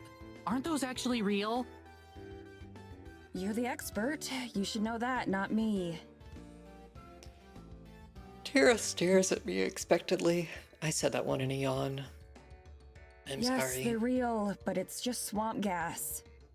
It doesn't matter though, because we need to wait for nighttime for that stuff. It's not very spooky during the daytime.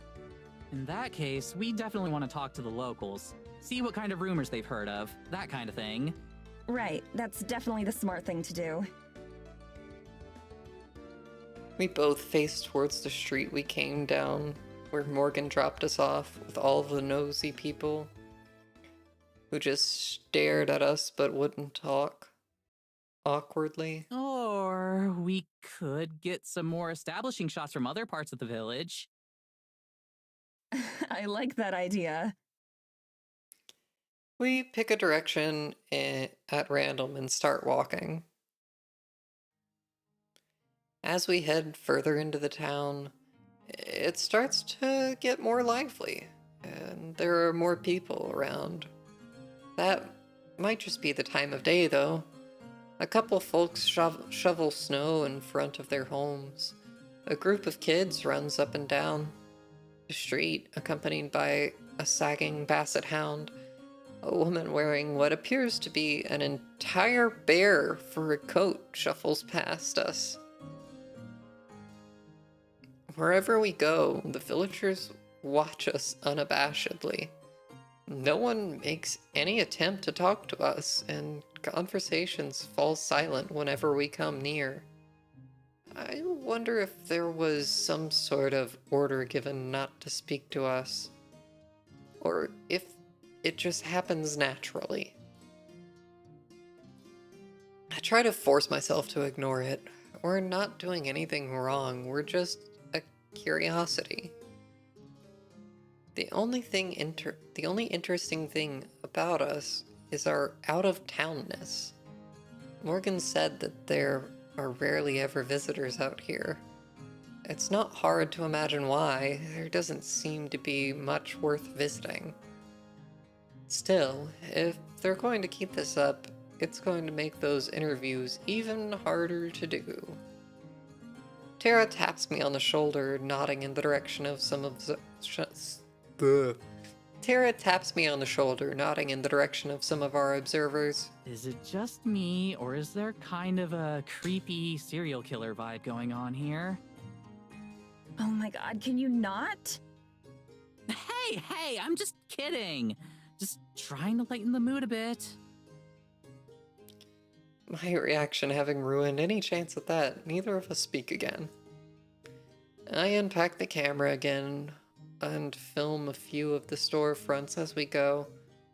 As long as I'm surreptitious enough, most people don't even notice and thus don't change their behavior.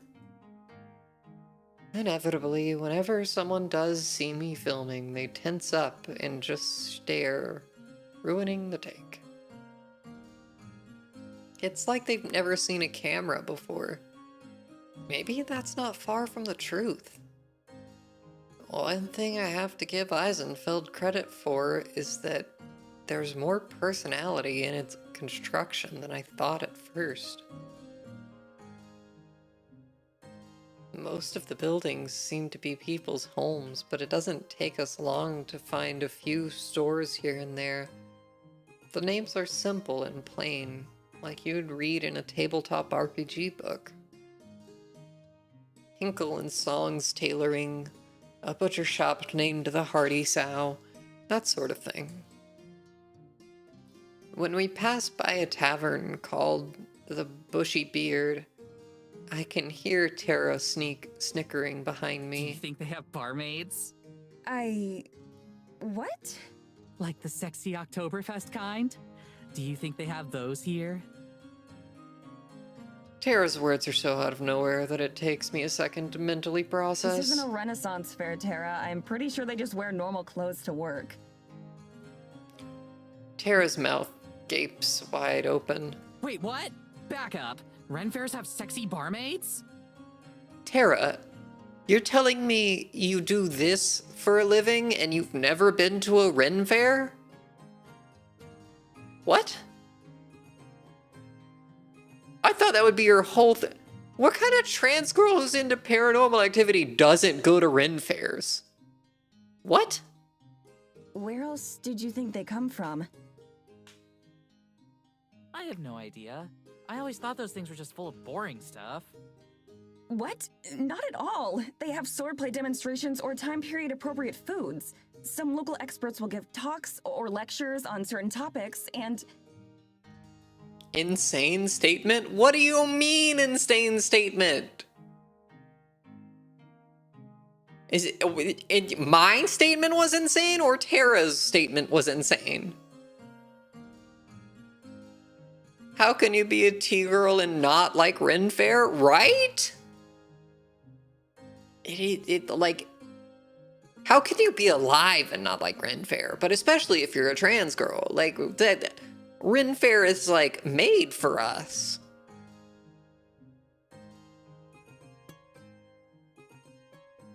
Like I said, boring stuff. whatever. There's more to it than just cosplay. I bet you'd actually like it if you went with me next time. Plus, I thought you loved history now. Not the boring kind of history, duh.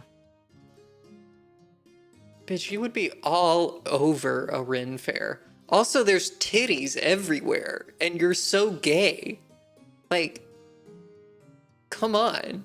There's titties everywhere at Ren Fair. Maddie, just tell her there's titties, and she'll fucking go with you. Like, that's all you have to say to this bitch. How are swords boring? Whatever, Mads. She walks away. How did I manage to lose an argument she started? We cut a slow but steady course through the village. Despite how random the layout seems, it's impossible to get lost. The roads seem to lead back into each other. I'm so used to the sounds of busy intersections and highways that the near silence here is... I didn't read that part. That the near silence here is almost unnerving. I can appreciate the serenity and calm of it all, but I think I'd go crazy if I had to live here. We're not even a full day in, and I can't help but miss my cozy apartment and the convenience of city life. There's so many titties, right? It's great. It's a great time. Ren Fair's just a great place to go, if only for the titties.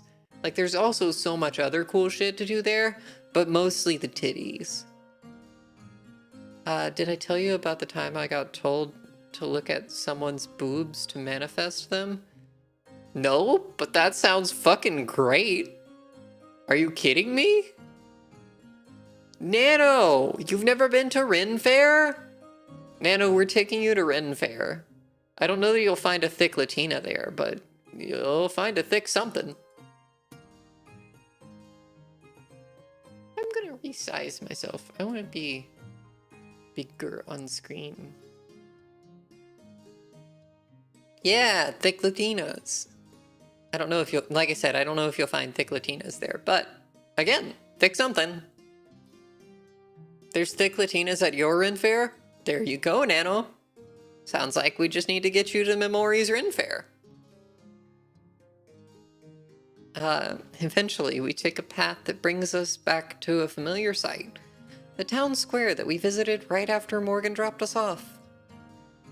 According to my phone, it's been a little over an hour since then.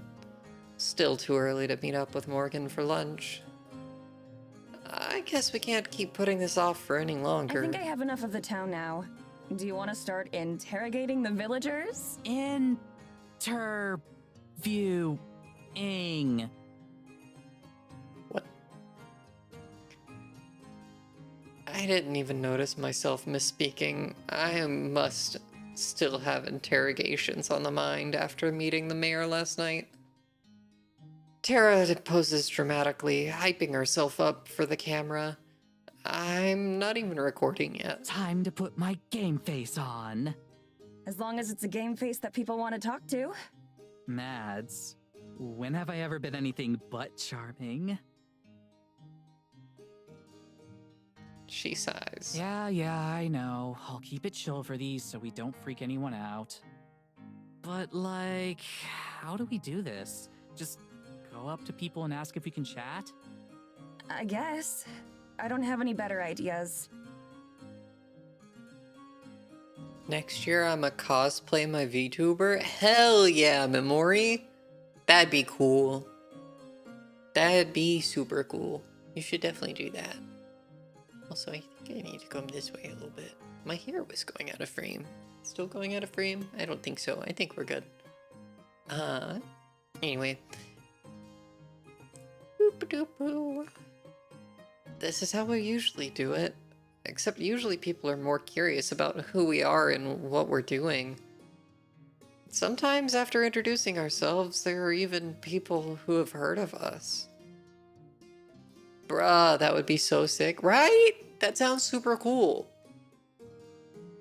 That is definitely not the case out here. Hell, I would be surprised if Morgan was the only person in this village that uses YouTube. The only thing more awkward than just asking random people for an interview is them staring silently when you approach. But we don't have any other options. I hand the mic to Tara. At least I'm not the only one who has to do... I hand the mic to Tara. At least I'm not the one who has to do the talking. I would love to cosplay my VTuber model, but I'm not as cute as she is. Bullshit! I don't know what you look like, but bullshit! You can fucking pull it off, Nano. I bet you can. Me neither, but I gotta do it eventually. Shut the fuck up, y'all. Those are my friends you're talking about. My friends are cute as hell. What's wrong with a Latina that's not thick? That's still good. Like, what do you mean everything? Nano, my goat. No. Incorrect.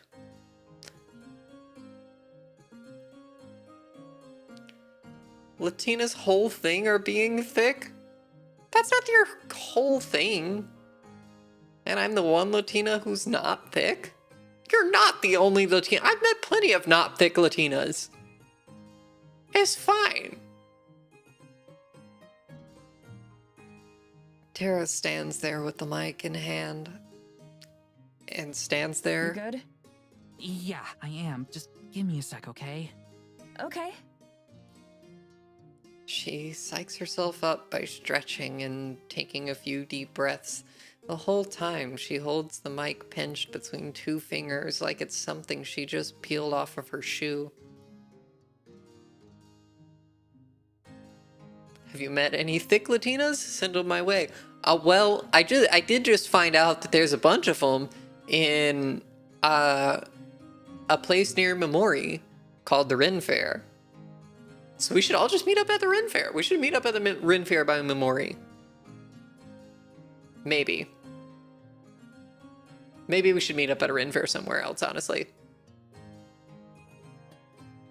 Nothing against there, but... I don't know.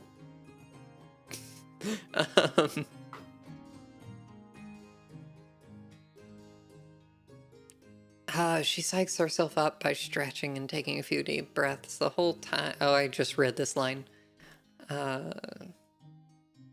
Once she's finally ready, she gives me a thumbs up and starts to walk again. I I trail a couple meters behind, keeping her back framed into the middle of the shot. She moves with a determined stride, but I can see the microphone shaking in her hand. We pass by a few people walking around, but she doesn't stop any of them. Nor does she ask any of the folks outside the buildings, chatting or working, or just sitting looking bored.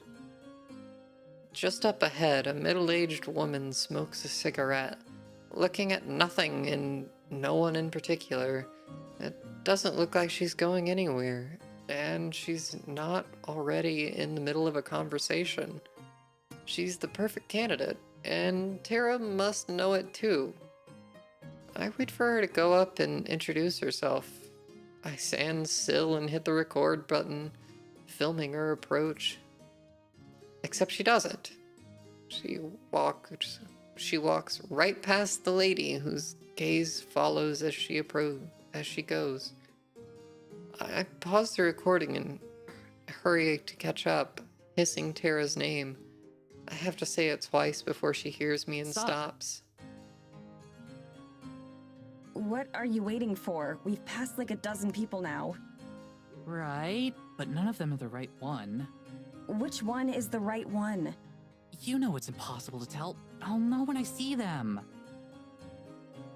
I roll my eyes, but I don't chastise her. She's trying her best. Oh, okay, here we go. Get ready.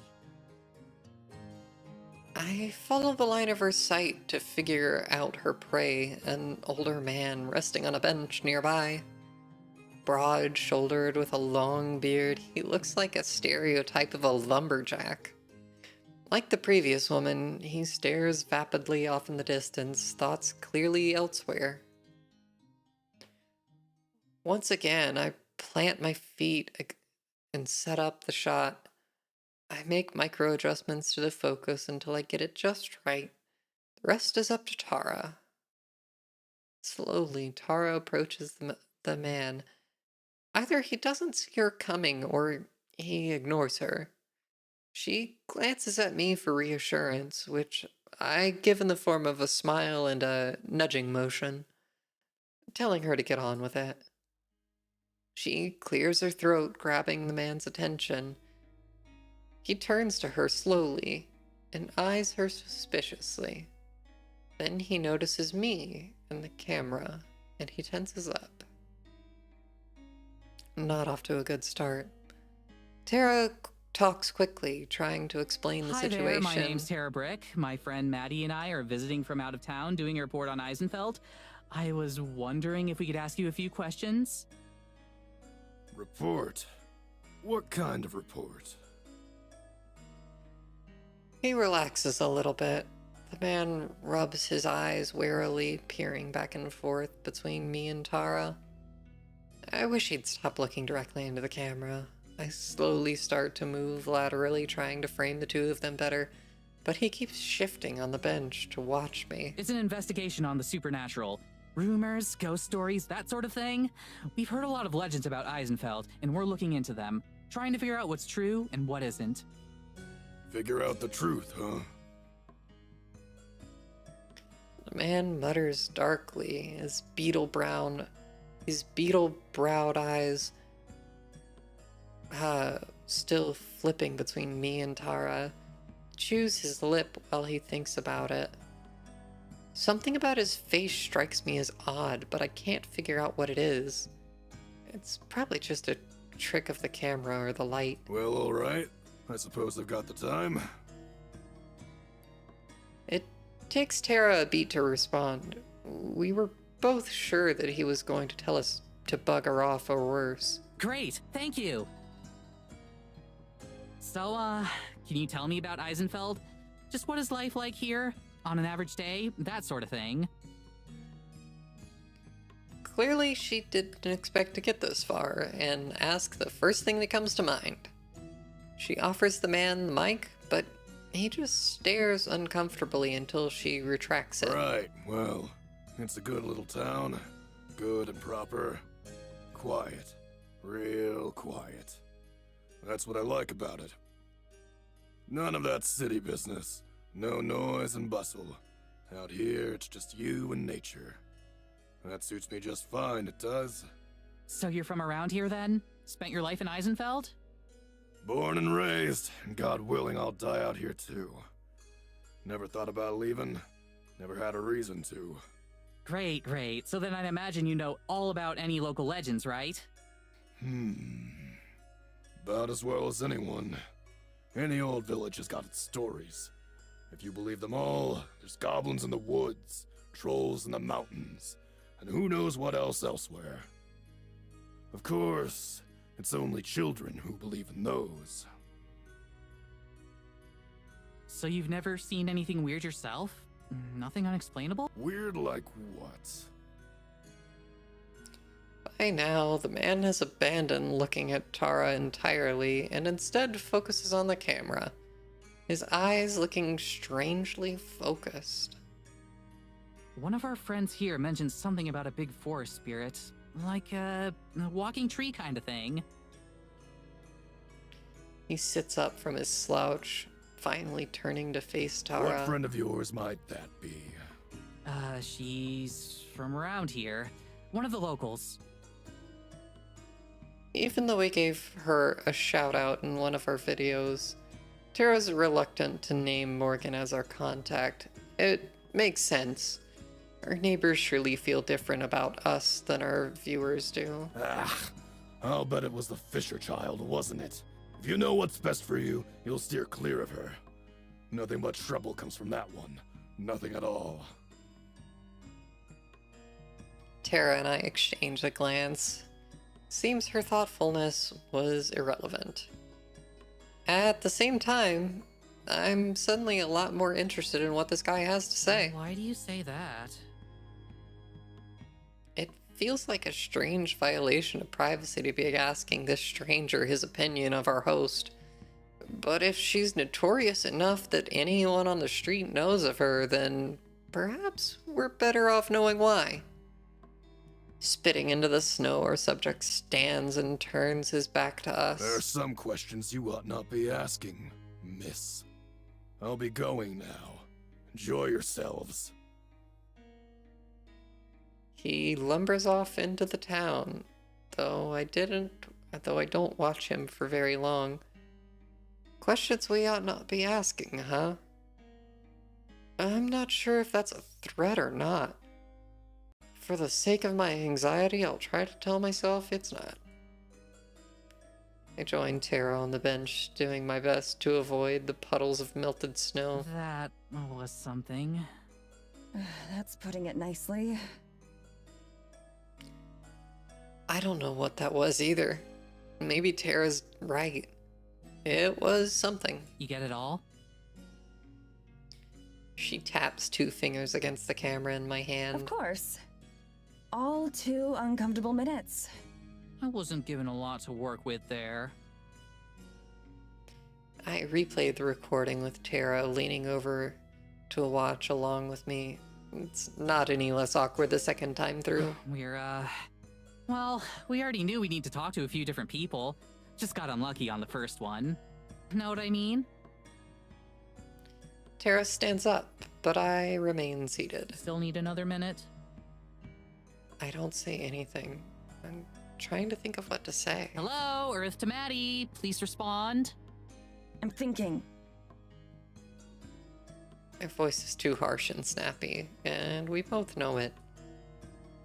I play through the clip again. This time without Tara watching. Something still seems off to me. And it's not just the gruff way he left. Look, we knew Morgan was a bit weird. All of our fans are weird. That's why they're our fans. In a tiny little town like this, of course anyone who's different is gonna have a reputation. That doesn't make Morgan a bad person. I'm not saying she's a bad person. I didn't say anything. But if you had to ask, I'm sitting here thinking that it's really freaking shady that a guy just guessed we were here with Morgan, and then that he up and left as soon as he found out. That's not normal. That's not something that's happened to us before. Great! That means we're on the right track. If they're hiding something, then that means there's something to hide. Have you completely lost your mind? This is ridiculous, even for Tyra. I can understand her wanting to give Morgan a chance, but to actually buy into her nonsense? Tara nods and looks down at her feet, brushing some snow off her shoes. It's only been a couple hours, Mads. He's just one old cranky geezer. Please, please just try to have some patience on this one, okay? For me. Meh. I check my watch. It hasn't even been 2 hours. That only makes her more right. As much as I hate to admit it. Sighing, I place my head in my hands. Sorry, I'm still tired. It's okay. After a long moment, I Wanna stand. find somebody else? Guess we oughta.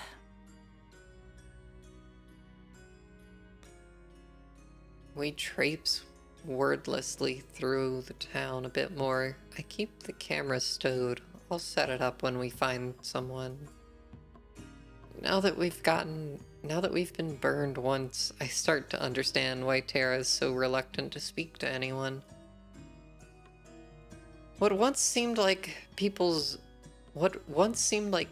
tightening their clothes against the cold now seems more like turning their shoulders towards us. A suspicious number of folks look away from us to cough. The amount of times we pass by the same places certainly doesn't help our appearance. By now there are a few especially chatty villagers that have seen us pass by at least 4 times. It takes another 15 minutes of looping around the town before we find another candidate. A pair of girls about our age are waiting outside a shop. Inside, a third girl is talking to the shopkeeper. People our age are going to be our best bet. One of the waiting girls sips from a small mug of what I assume is coffee. She sees us and nods her head in greeting. That's the nicest reception we've gotten so far. What about them? Worth a try. This time, I approach with Tara. I let her take the lead, but I follow close behind, forcing myself to smile in order to seem more approachable. Excuse me. The talking girl and shopkeeper turn towards us at the same time. Their conversation snaps off immediately. Excuse me. Hey there. Hello. The girl next to her leans in to whisper something in her friend's ear, but doesn't talk to Hey, us. so my friend and I are here from out of town.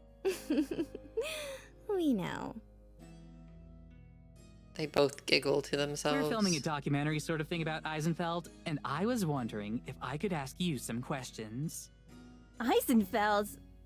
Why here? What about it? Well, we're doing a video about any sort of rumors or local legends that you might have out here. Ghost stories or that kind of thing. The two girls talk to each other in low voices that I can't pick up. The quieter girl is muttering something, and the girl with the coffee is agreeing and nodding along. As one, they turn to faces I don't again. think there's anything like that out here. This isn't that kind of place. Not a single one. When you were kids, your parents didn't tell you stories about things that lived in the forest? You've never been out late at night and seen something you can't explain? We're not allowed out late at night. Right. There's a curfew. The girls go quiet, nodding to themselves. Sensing a dead end, Tara changes her tactics. Do either of you know a girl named Morgan? She's the mayor's daughter. The first girl, the one with the coffee, grins at that and pulls at her companion's arm. The other girl swats her away, face turning Oh, pink. I'm pretty sure everyone knows her. She smiles devilishly at her embarrassed friend. Some of us better than others. Gay? Gay? What's she like? Why is she so famous? She isn't that bad. She's just... She's trouble and you know it. Staying out after hours, sneaking around town. She spends a lot of time out in the woods, too. Sometimes overnight. What do you think she's doing out there? If there's a particular conclusion we're supposed to have reached, it's lost on me. Still, it can't be coincidence that we're 2 for 2 now on people being weirded out by Morgan. 3 for 3 if I count myself. Do you think there's something out there? The 2 girls blink as if their reaction was planned. Something like what? Tara shrugs. No idea. Like I said, that's what we're researching. I don't think you'll find anything like that here. I'm sorry, but this isn't a very interesting place. Right.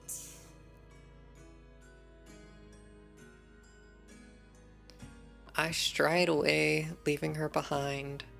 I head into a corner between 2 buildings out of sight of the girls we spoke to.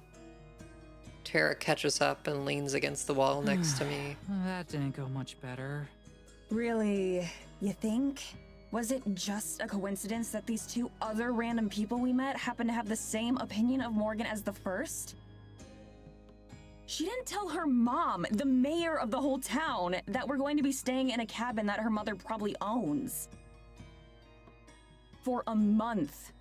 She rambles off stuff that makes any one of our videos look like an episode of Scooby-Doo, and then the next morning just dumps us off in the middle of the village. We haven't even been here for a day yet. We've seen our host for like an hour tops, and we were practically asleep for most of that. How am I supposed to have a good opinion of her so far? Well, yeah, she's gotta work. Come on, Mads, have a little faith. What's the worst that can happen? The lead turns out to be nothing like the other 200 times before. Some girls gossip about us, an old bum tells us to get lost. 207. And the worst part is that the whole town hates us while we're stuck here after spending thousands of dollars to cross the world. To live in a wood cabin with no phone service and barely any internet. For a month. You've got to see the problem here, Tara. Tara sighs and throws up her hands. Okay, so what? What is it that you want me to do? We're here and you hate it. I get it. So what's the solution?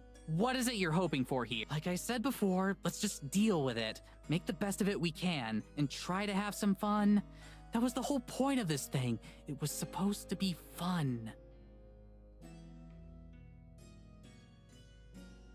If she's trying to encourage me, she's doing a terrible job of it. Whatever. Let's just get this over with. And this time, don't mention Morgan. If nobody here likes her, then you're probably better off not bringing her up. I can see that she wants to say something, probably argue. But then she deflates and nods. Okay, no Morgan. She goes quiet for a moment, staring off into the town. She takes a deep breath and sighs, visibly relaxing. She starts to lead the way, not looking back at me. I feel a sharp pang of guilt as I stare back at her. I did promise to try, and here I am again, making everything worse. Tara. She stops in place. Sorry. Again. Really. She smiles a bit sadly, but shrugs. I get it, Mads. We're cool. Let's go. And there's a lot more paranormal in our future. Tara and Maddie exchange a small smile before continuing on their march. Heisenfeld seems to have been built so that no matter what, you're always walking uphill. We make our way up yet another one, past a low crumbling wall and a few more houses. As we make our way up the street, a bitter-looking old woman with a broom stops what she's doing and eyes us. We've walked past this part of the road several times now, but she wasn't here before. Hey you! Who are you? You aren't from around here? The last part is definitely a statement, not a question. Tara slows down just a bit to mutter beside me. Looks like we found number 3. Tara immediately pulls on a friendlier face as we approach. Good morning, ma'am. You're right. We're not. I'm Tara, and this is Maddie. We're here doing a research documentary on Eisenfeld. Would you mind if we asked you a couple questions? About? Some of the local legends and rumors from around here. I'm actually afraid that she's going to tell us to say yes, because I can already tell this is going to end badly, as badly as the last two. I've decided how to answer Tara's question of what I want. I just want to go back to the cabin and be bored. At least it's not awkward and uncomfortable in there. Yeah, all right. Oh no. Great, thank you.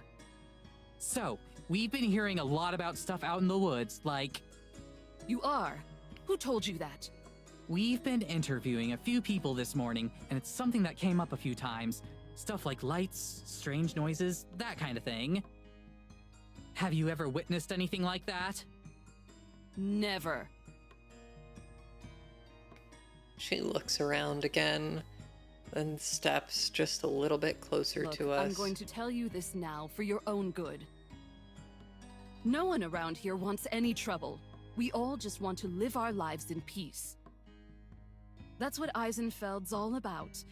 Mayor Fisher does a damn good job keeping things nice and orderly around here. We keep to ourselves, and I expect the two of you to do the same. She nods solemnly, the interview clearly over. Just as useless as the other two. I don't know, I feel like that's ominous enough that you could make a pretty good... That's a pretty good little clip there, you know? As we go, Tara waves over her shoulder. Thanks for your time! And then, so only I can hear her. Bitch. Fair. As we walk away, I can tell it's not necessary to say anything to Tara. She trudges along beside me. Annoyed as I am, I still feel bad seeing her so bummed out. Maybe it's finally starting to sink in. So now what? She asked me that after the second interview, too. Now, I don't know. Let's go to Morgan's shop and eat lunch. Wait, for real? You want to go see Morgan? Mostly I want to go see what Morgan makes for lunch. I'll take it. But hey, can you I'll be cool. Don't worry. She smiles, relieved. Yeah, I know. Sorry. I know you will. I take the map that Morgan gave us this morning. By now, I've been through the village enough times that I can mostly navigate there by memory. What kind of shop does Morgan run? Do you remember? I think she said it's an antique shop. What do those places even sell? Antiques. Lots of furniture that's been around for decades, or random stuff like books and glassware.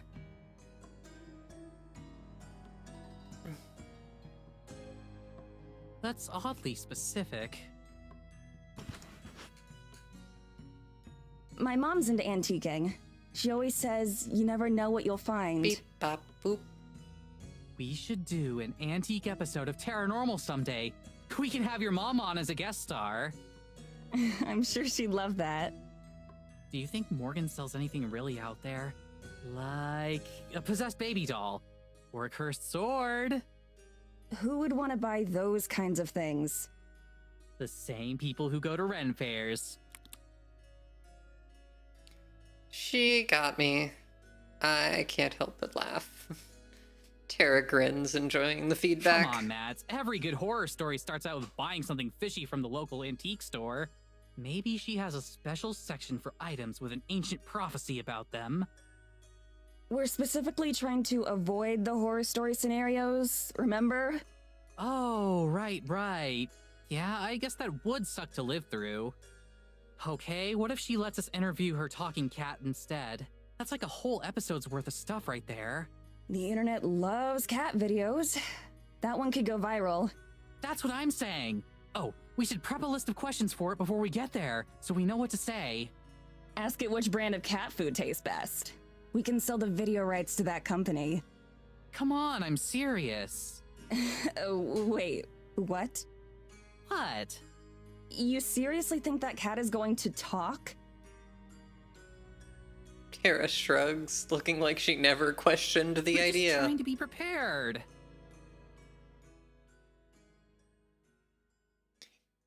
I thought she had gotten the picture after that last interview went awry, but it seems like she's still giving Morgan some benefit of the doubt. It's not even worth arguing with her over. She'll see soon enough as it is. I check over Morgan's map again. We're definitely in the area, since it says her shop is right by City Hall. The problem is, well, her map shows how to get to the general area of her shop. It doesn't say which building it is. And there are several buildings that could fit. Do you think this is the place? It has to be. Tara's stomach growls loudly, and her voice was more like a plea than an affirmation. Go check. What? Check what? Like, go check if it's her place or not. Absolutely not. I'm not going to just potentially walk into someone's home. What's the big deal? If it's not her place, we can just ask for directions. No way. Trespassing is your thing, not mine. We go back and forth like this for a while, and right before we finally decide to settle it with the rock, paper, scissors, Morgan herself pokes her head out the door. Hey, you two. I'm in here. For the first time since she met us at the station, I'm genuinely relieved to see Morgan.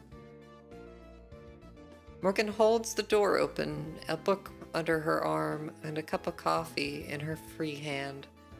Tara turns to me and talks in a quiet voice. Ready to uncover some ancient treasures? Lead on, Indiana. She doesn't need telling twice. Tara practically dashes the rest of the way inside, nearly bumping into Morgan as she goes. I nod stiffly at her as I enter more slowly. The door slams shut behind us. Morgan flips the sign on the door to closed, although it's nearly invisible from the outside. Her shop looks about how I expected. Piles of junk are strewn across chipped shelves. Many items aren't displayed so much as they appear to have been tossed and then forgotten. A thick layer of dust covers everything. Tara is already bobbing around the store, examining some worryingly fragile ceramics. Morgan passes by her and back to the front counter, where she sets down the book she was carrying. Its title catches my eye: Complete Collection of Classic Fairy Tales. The book looks extremely old. I wonder if it's an item for sale here. So, are you done looking around town? If she has any guess what kind of response we got today, she doesn't show it. She's still impossible to read. I've seen enough for today.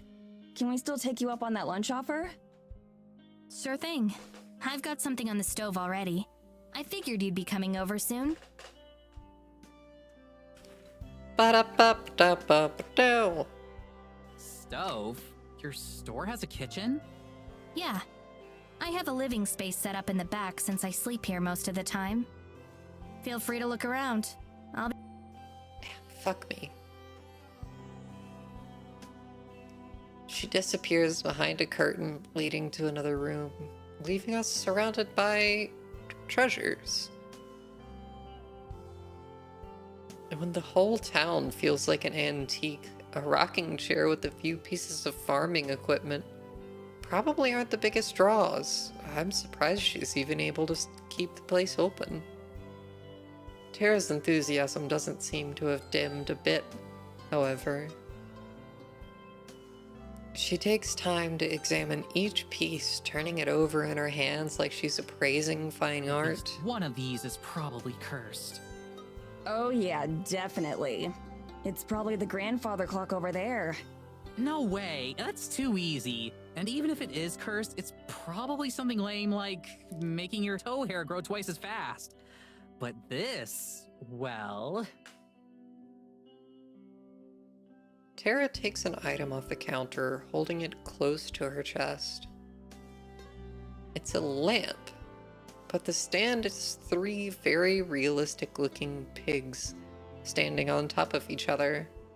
The lampshade has these little piggies printed on it in like a scripture. This is the big leagues. You want a curse that's gonna last for generations? You use this bad boy. Hey, you think Morgan would mind if I brought my Ouija board in here? As she says that, she puts the pig lamp back in its rightful place where it can't hurt I anyone. wonder how that works, actually. Like, if you bring 2 cursed objects to the same place, do the evil spirits get into a turf war? Or do they team up to defeat humanity? Did you seriously bring the Ouija board again? That Ouija board has been on every single trip with us. Besides, it fits in my suitcase. I pick up a small ornament on a... I pick up a small ornament from a shelf nearby. It's a snake made out of crystal. There's no price tag attached, if you have to ask. Morgan pulls the curtain she went through. Okay, food's ready. She comes out carrying an enormous tray that's probably also an item for sale here. On the tray are steaming bowls of some kind of soup, as well as a pitcher of water and a loaf of bread. She sets the tray down on the counter, doling out portions to each of us. Hesitantly, I try a spoonful of the soup. It's delicious. It has a rich, meaty flavor, but it isn't too heavy, and it's hot, but not too hot to gulp down. I dip some of the bread into the broth. That's delicious, too. Everything here is definitely homemade. This is really, really good. Ah! This is amazing! Thanks. Let me know if you want more.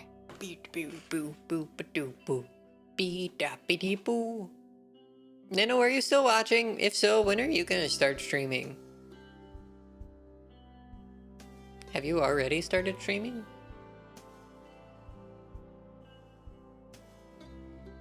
Nino? Nino has not started streaming yet. Nope. Okay. Well, oh well. That's fine. Morgan stolidly keeps eating, the praise barely seeming to register with her. It's a shame. That's probably the one nice thing I'll have to say to her all trip. Once she's finished, Morgan picks up her book and starts to read again, while Tara and I are still in the middle of eating. I glance over at Tara, who is intensely staring at her spoon. She finishes her bowl and rattles the spoon around a bit. Can I take you up on that refill? Of course. Without looking up, Morgan picks up both her book and her bowl and heads into the back again. She emerges a moment later with a fresh serving of soup, which she wordlessly sets down in front of Tara. Only after we've both taken our last bites does she finally close the All book done? again. Yeah, thanks. I'm done too. Thank you. Let me get these out of the way then. She hauls all the dirty dishes before rejoining us at the So, counter. what are your plans for the rest of the day? I fight back to the urge to tell her that she should be the one making plans for us and showing us around. At least this way I can go back to the cabin sooner. We're still figuring that out. We hadn't got to see you much, so we decided to come over. Oh, right. I'm sorry about that. I'll take a couple days off starting tomorrow. You sure? We don't want you to miss out on any business or anything. There aren't that many customers who come through. You're the first ones all week, and you don't even count. I'm not sure how I'm supposed to react to that, so I don't say anything. That's too bad. You've got a lot of cool stuff. I was looking around some while you cooked. What? Okay. I wouldn't get too excited. I just make up interesting stories for the items so they sound more entertaining. It helps pass the time. Right. Morgan says it so casually that there's no way she knows just how relieved I am to hear that. It lines up neatly with what I already suspected. That everything Morgan included in her email is even more made up than usual. And that this is all a colossal waste of time. Most likely she's a fan of the show who wanted to trick us into coming out here, and we fell for it. Hook, line, and sinker. If Tara realized any of this, she, of course, didn't say anything. But judging by the way her enthusiasm vanished, it seems like she's starting to get it again. Fiddling with some silver knick-knack, she looks up from over the counter to Morgan. So, can we see the talking cat? As soon as Tara asks, I can see Morgan's eyes light up with interest. Her hand slides away from the book she'd been about to open. Oh no. Of course. I'm sure she'd be happy to finally meet you. Her voice wavers, just the smallest bit, with what sounds like excitement. It's the first shred of emotion I've detected from her since stepping off the train. I'll go get her. Just give me 1 minute. Look, clearly this village just doesn't like Morgan because she's autistic. She's chill. Morgan exits once more, but this time through an actual door instead of the We curtain. probably could have gotten out of here without seeing the cat, you know. Why would I want to do that? This is the pizza resistance. She doesn't even try to pronounce it Are right. you serious? Still? You know it's not going to actually talk, right? I can't fathom how there's even a trace of belief still rattling around in Tara's skull. Did you see her face? She's definitely not joking. Unless she's just really bad at telling jokes. That would be the most normal thing about her so far. She just told you flat out that she makes up stories and tries to get other people to believe her. How can you not see that we're getting scammed too? Come on, Mads. Try to have at least a little bit of faith. The door opens once more, and out strides Morgan. There's also the soft sound of little kitty feet on a hard wooden floor. Kitty!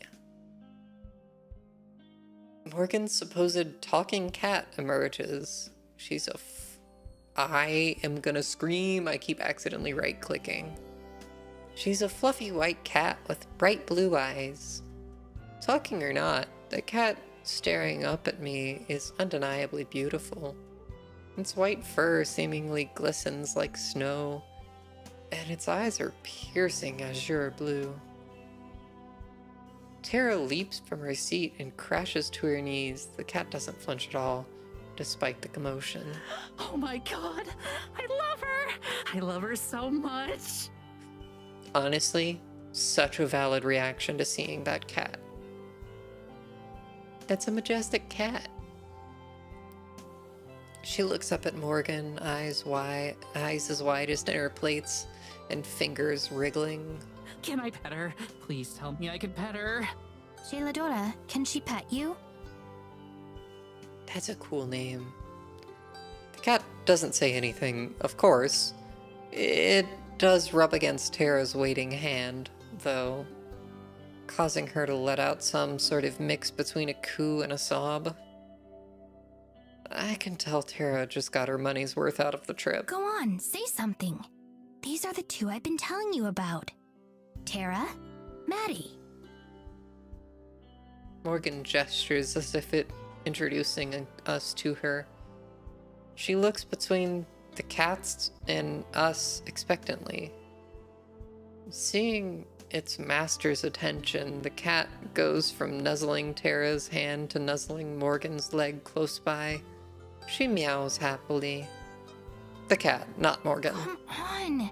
You're going to make me look like an idiot if you don't say something. Morgan uses her foot to nudge the cat towards Tara, who's still crumpled on the floor. The cat indignantly tries to escape, her claws scraping uselessly against the wood. Finally, Galadora scurries away, sitting down and licking her paw. Her tail swishes rapidly as she and Morgan stare at each other. And then, absolutely nothing. What a surprise. I'm not even disappointed, just vindicated. Even Tara's enthusiasm is gone. She coos at the cat half-heartedly, but overall she's just trying to give Morgan an out. Come on, Galadora, they're waiting. It's like watching a car wreck. I can't look away. Morgan sticks to her act, scowling at the wholly mundane cat. It doesn't seem to faze Galadora, who simply yawns and settles down onto the floor, just out of Tara's arm reach. Whatever previous excitement she had, it just about evaporated, and is instead replaced with some kind of mixed frustration. That's when I start to realize a horrifying truth. She finally looks away from us, twisting her fingers together and gritting her teeth. When it seems like she's decided on what to say, she turns back I'm to us. sorry. I don't know why she's being so stubborn. Oh, well, you know how cats are. Tara manages an extremely fake laugh as she gets up and steps closer to me. Tara was right about one thing, after all. Morgan wasn't lying to us. But now Tara's realizing where she was wrong. Morgan's also crazy. It doesn't seem like she's acting. It seems like Morgan's genuinely shocked that her cat didn't greet us by name. She talks to me all the time. I told her you two are trustworthy. That should be enough. It's fine. I'm sure she's just shy. Don't worry about it. Yeah, she just met us. We've got plenty of time for her to warm up to us, right? Oh, yeah, exactly. We should probably just give her some space for now and try again later. Maybe in a few days. At this point, I don't care. It's a good thing I've played along with everything so far because it allows us to make a diplomatic exit. I guess you're right. Still, I'm sorry for the inconvenience. She'll get over herself soon enough. She glowers at the cat, who's still napping peacefully. Yeah, I'm sure. Tara steps back away from the counter and into the display area again. Anyway, thanks for lunch, Morgan. We really appreciate it. We, have a couple more places we want to check out today, so we'll probably head out again. Okay. Come back here when you want to ride back to the cabin.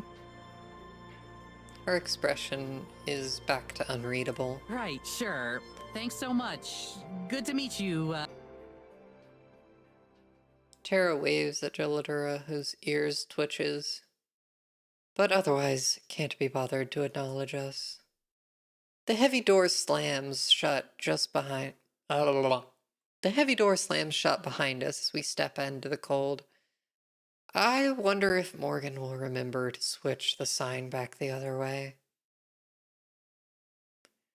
Outside, the wind has picked up a bit, and there are clouds starting to close in. The nice day that had been shaping up seems like it might not happen. Alright, so I'll admit that was kind of awkward. For everyone involved. Great, I'm glad you can admit it. That doesn't help us any.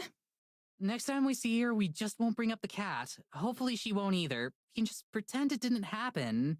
Next time? What do you think is going to happen next time? That she was saving the good cryptids for the second time we hang out? We can ask her about the spirit or the lights, that kind of thing. We get some spooky shots of the woods and we're golden.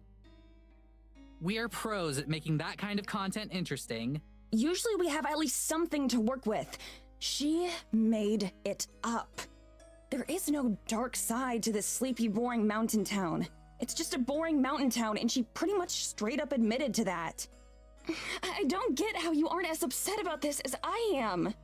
We just spent thousands of dollars to fly across the whole world for a month. And the person who invited us out here is either a liar or a lunatic. It's only been a day, Mads. We've only seen a fraction of what there is to see around here. Just give it some time, all right? It's been a day, and look where that got us already. Literally every single person we talked to told us to stay away from Morgan, and then we saw it for ourselves. How are you not pissed off about this? Tara Don't you shrugs. think you're being a bit harsh on Morgan? She's been super cool with us.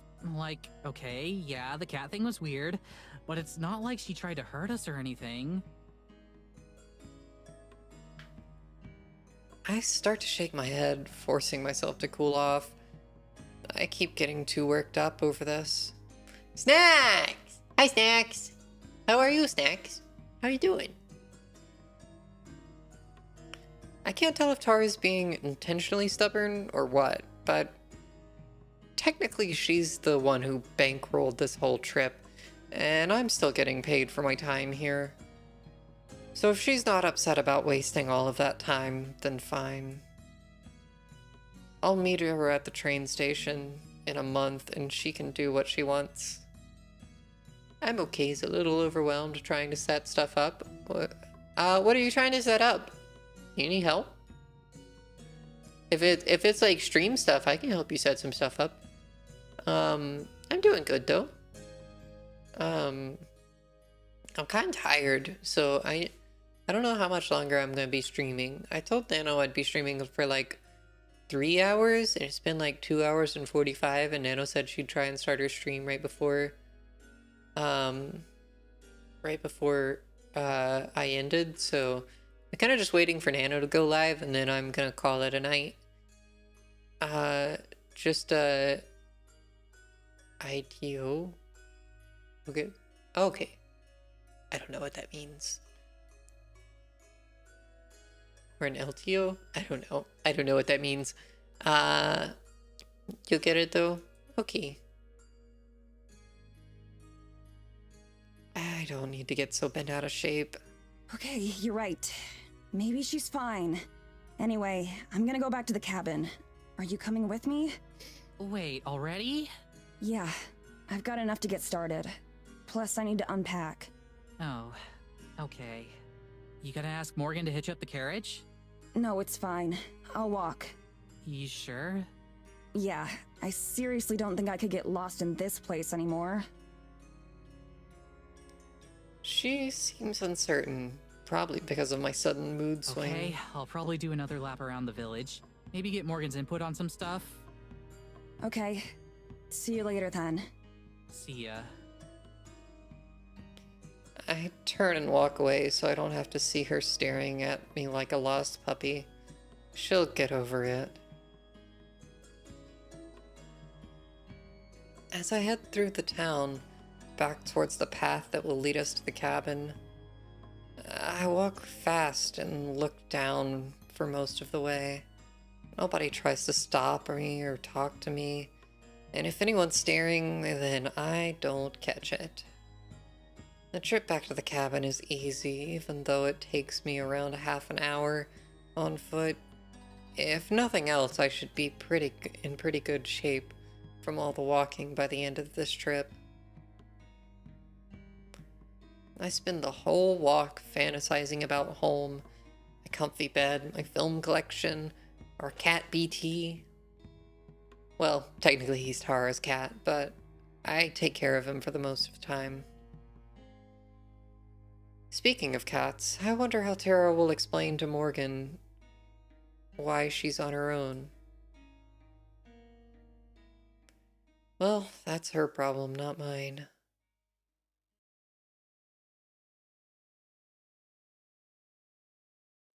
Alone, the cabin is oppressively silent.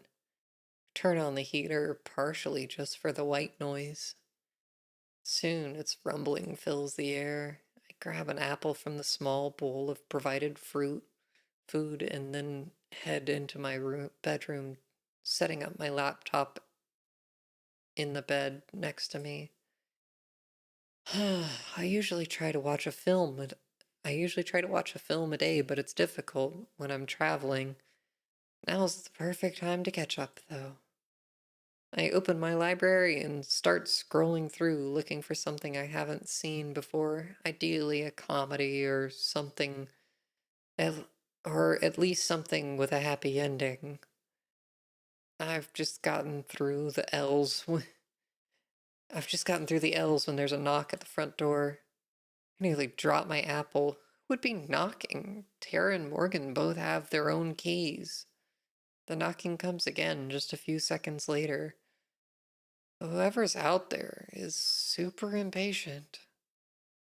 My heart thumps in my chest. What if we're being cased for a robbery or something?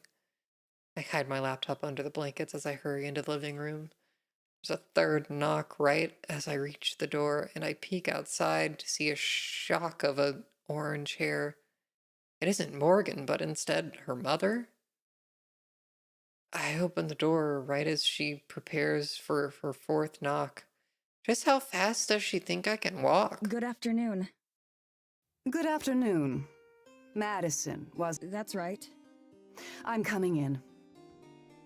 She pushes past me, not even giving me time to fully realize it wasn't a question.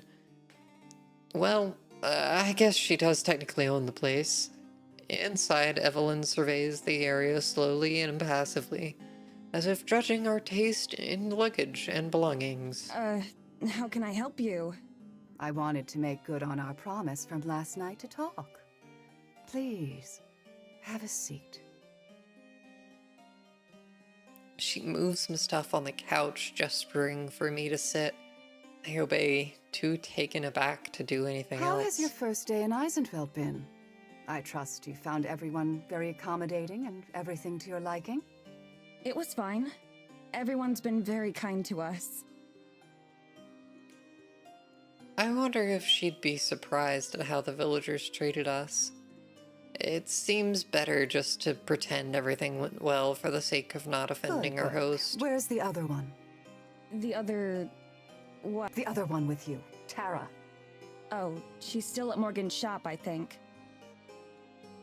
Evelyn raises an eyebrow. Though her eyes betray no curiosity, it looks like a purely symbolic emotion. Is she now? I assume then that you found something not to your liking there. Her gaze is piercing, and I absent-mindedly tug at my scarf. I can't get a read on her. Neither her intentions nor her feelings. It was fine. I just wanted to come back early so I could take a nap and get started editing the footage we took. I hope my lie is convincing. I don't want to tell her that I think her daughter's crazy. She doesn't seem to question it. I see. Did she show you that awful cat? Je l'adore. Yes, so she did. I hate that creature. Ugh, always underfoot, getting in the way. I just sit quietly, not sure how to respond. Anyway, Madison, please tell me about yourself. I didn't have much forewarning about your arrival, so I'm rather in the dark. Her tone is suddenly friendly, but not warm. She smiles, but it doesn't seem to fit her. She smiles, but it doesn't seem to fit her mouth. Her lips seem to stretch a bit too wide. Robot! Hi, robot! Yuri is always the greatest. Damn right it is. Although I haven't gotten that much Yuri in this game yet. What game? It's more of a visual novel. I kind of thought it was more of a game. I thought it was game, but it's kind of just been clicking through text screens. So I've been doing a lot of reading and my voice is kind of tired, but it's fine. I don't know. It's an interesting story. It's just like, I kind of thought there'd be a game to play. I don't know. It's fine. We're gonna keep going for a little bit longer. Hope you're having a good time. Yeah. I don't know. I already read that line. Anyways, I'm probably just imagining it. As concisely as I can, I tell her about Terra Normal and the things we investigate. Throughout it all, she doesn't express any opinion one way or the other. It's a visual novel, so game is determined by, like, personal belief at that point. Yeah, that's fair. I'm just kind of using it as, like, a almost voice acting, like, training thing, I guess, kind of, is the best way I'd put it. I kind of just reading all the narration parts and letting the actual voice actors do their lines. I don't know. It is what it is. But soon, supposedly, Nano's going to be streaming. So hopefully we can go hang out with her because she's going to be making emotes for me. That's going to be exciting. But yeah. I'm trying to see what else is going on.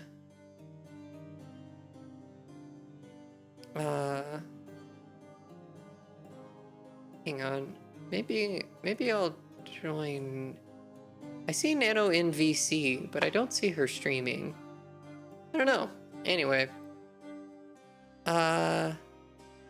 We'll get a little bit further in the game and then we'll at least get through this conversation, you know? Just nods occasionally. And what brought you to Eisenfeld? I hesitate. Oh, fuck me. I hesitate. How much has Morgan told her? Anything? Morgan told us that there are a lot of ghost stories and legends around here. Lights in the forest at night and whatnot. Tara really liked the sound of a vacation out here.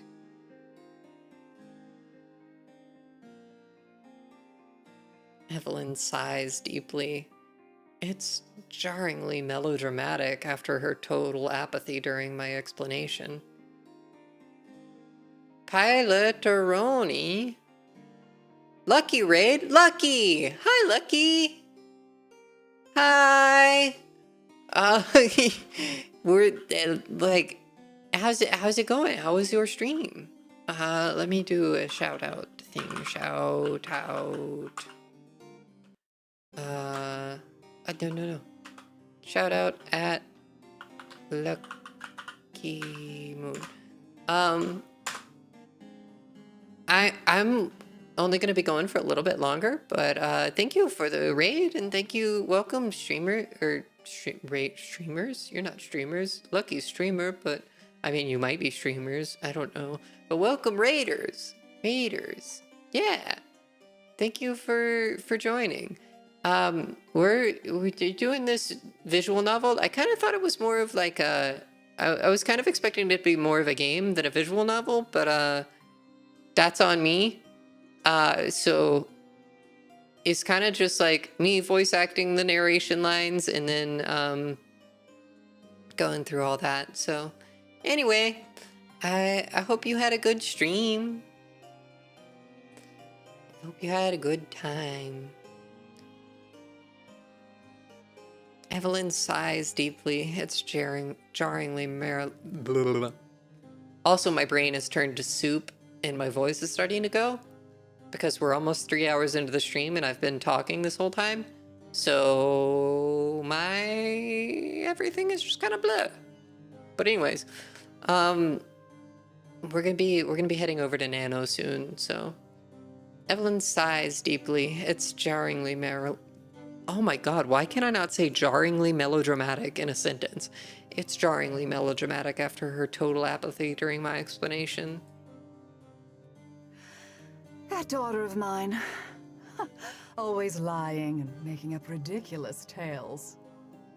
It's been the same her entire life. Hysterically dragging people into her fantasies. That's something I've never been able to knock out of her.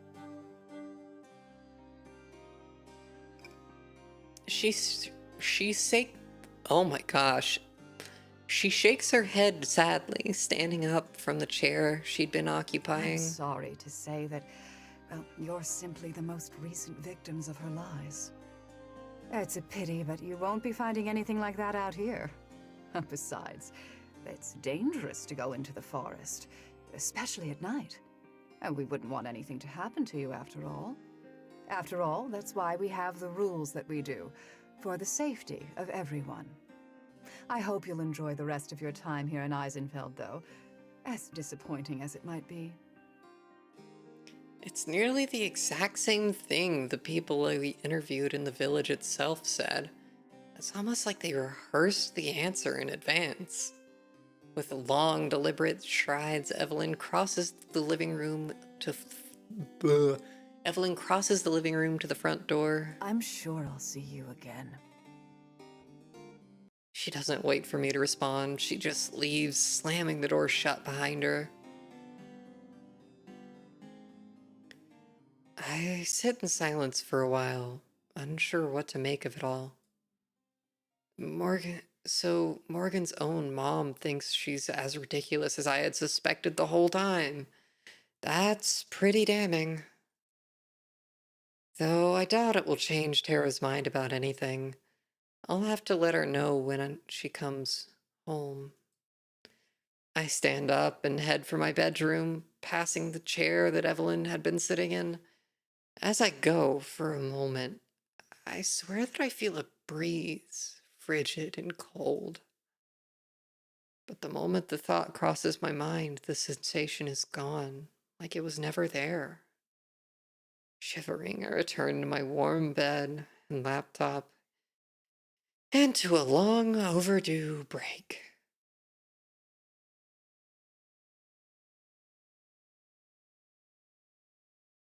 Speaking of break time, I think it's about time for me to end stream. But I want to go check with Nano to see what's up. What she is doing. Because she's in the chat thing. Hello? That is heartbreaking to hear Hello. because part 2 is my favorite. Hello? Oh, yeah, Actually, no, like right after. I would say Poor part 4 Pepper is my does favorite, sound and tired. then part Yeah, look, I'm dyslexic, and there's only so much reading I can do. Also, hi Nano, hi Iron. Welcome. Hi. You're on my stream now, apparently. Okay. But I was talking to chat. But yeah, I'm dyslexic, and I've been fighting that for 3 hours now. So, so my brain is Dang. soup. Hey, on your stream, you should probably lower my image thing. It's like blocking a considerable portion. No, You I'm should not gonna do it. I'm not gonna do it. Okay. I'm just trying to be, Mr. Helpful. Sorry. I was Look, just literally on the verge I of was gonna see. passing I out. was gonna see when Nano was gonna start streaming. I am right now. I'm just You are getting everything streaming? set up. Yes, I'm just well, not yet. I haven't Okay. let go yet. I'm Okay. just starting. Okay. I saw the wild Nano, and I was like, because I was like in and out of sleep for the past like 3 hours watching an anime, and then I was like, that's a wild Nano. She's about to start streaming. It's a I better wild hop in Nano, because yeah. A wild has been- Nano. A she wild has Nano. notoriously been having stream issues, and I'm going to be present this time. Yeah, that's probably a good idea.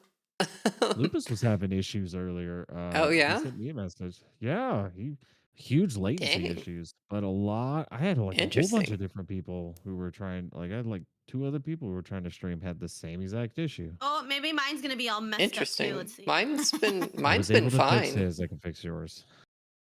Yeah, mine's been Okay, fine that's all Maybe, good. day. maybe I'm unfixable. Mwahaha. Um, yeah, I have dropped 0 frames all day in my 3 hours of streaming so far. Yeah, I So checked in on Mori's stream earlier just to check and see, but I guess it was just a weird freak thing because I was like, okay, 3 people are coming to me. yeah, Memory. You're finally Mori. joined VC. I can finally Huh? chat. My Oh. voice is dead, and so is my brain.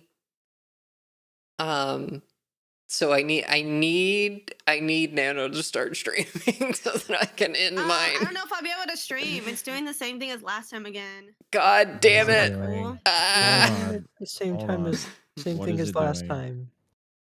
I wasn't I'm in here the last Reddit. time. Okay. Memory. Share your Let me pull up my screen. stream. Yeah. Oh, thank you.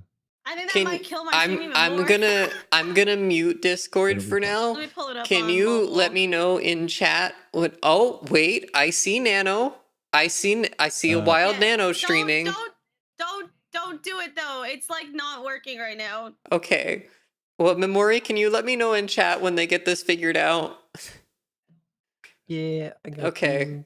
Because Alright, I'm gonna keep doing my reading thing, so I'm gonna mute Discord for a little bit. Okay. But yeah, if y'all just let me Okay. know when you get it fixed so that I can send I don't everybody even know over. what to fix. Nano, while Okay, you're bye You keeping know who does stream- know what to fix? Iron. Dude, Iron knows I what to do. fix. I sent you a thing. I need you to keep your stream up. Okay, All I'm right. gonna go. Okay. Keep your stream up. Oh, And then I'm also going to need you to click on that link and screen. There we go. Okay. I'm just gonna make them invisible for right now. Anyway, we'll keep going for a little bit. Hours later, I hear the sound of the front door opening and closing. I peek out of my bedroom, worried that it might be the mayor letting herself in. It's just Tara, alone. It's been a few hours since we parted ways, and I'm not as annoyed with her anymore. So, even though I'm kind of tempted to just put on my headphones and ignore her, I get up and head into the living room. She stands at the sink, flipping through a notebook. I knock on the edge of my door.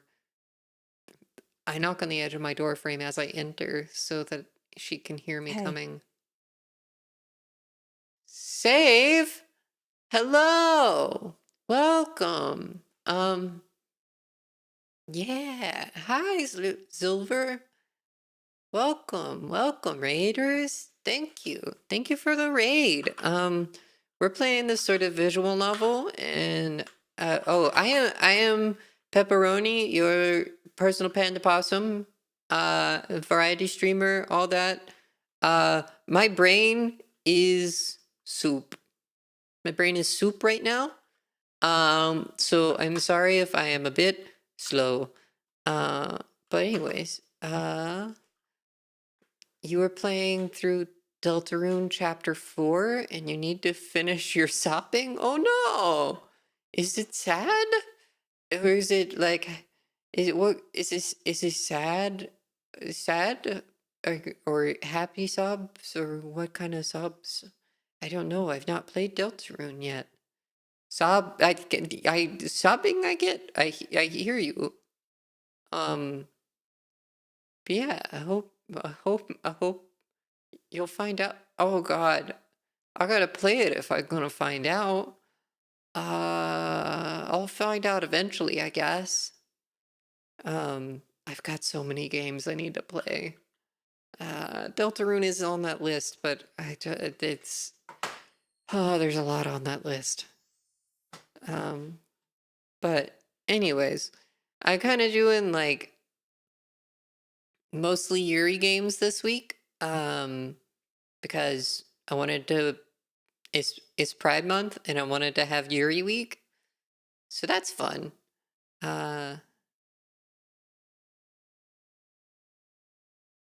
He's not gotten to the sad part yet. Uh-oh. Scario. Well, good luck with the actual sad. No fish. No, I'm sorry. I don't have a lot of the. I need to. You got to a sad part? That's fair. That's fair. Well, good luck with whatever Silver is saying the actual sad part is. 'Cause that sounds rough. If you're already sobbing at the not sad part, the normal sad part. It's like comparing a cardboard box to a mansion. Damn. I mean, that sounds pretty brutal in that case.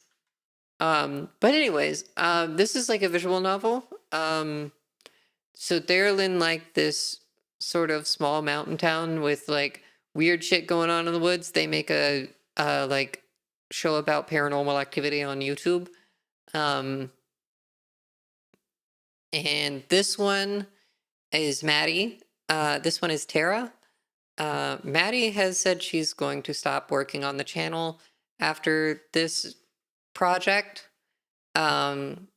So there's like this awkward tension between these two right now.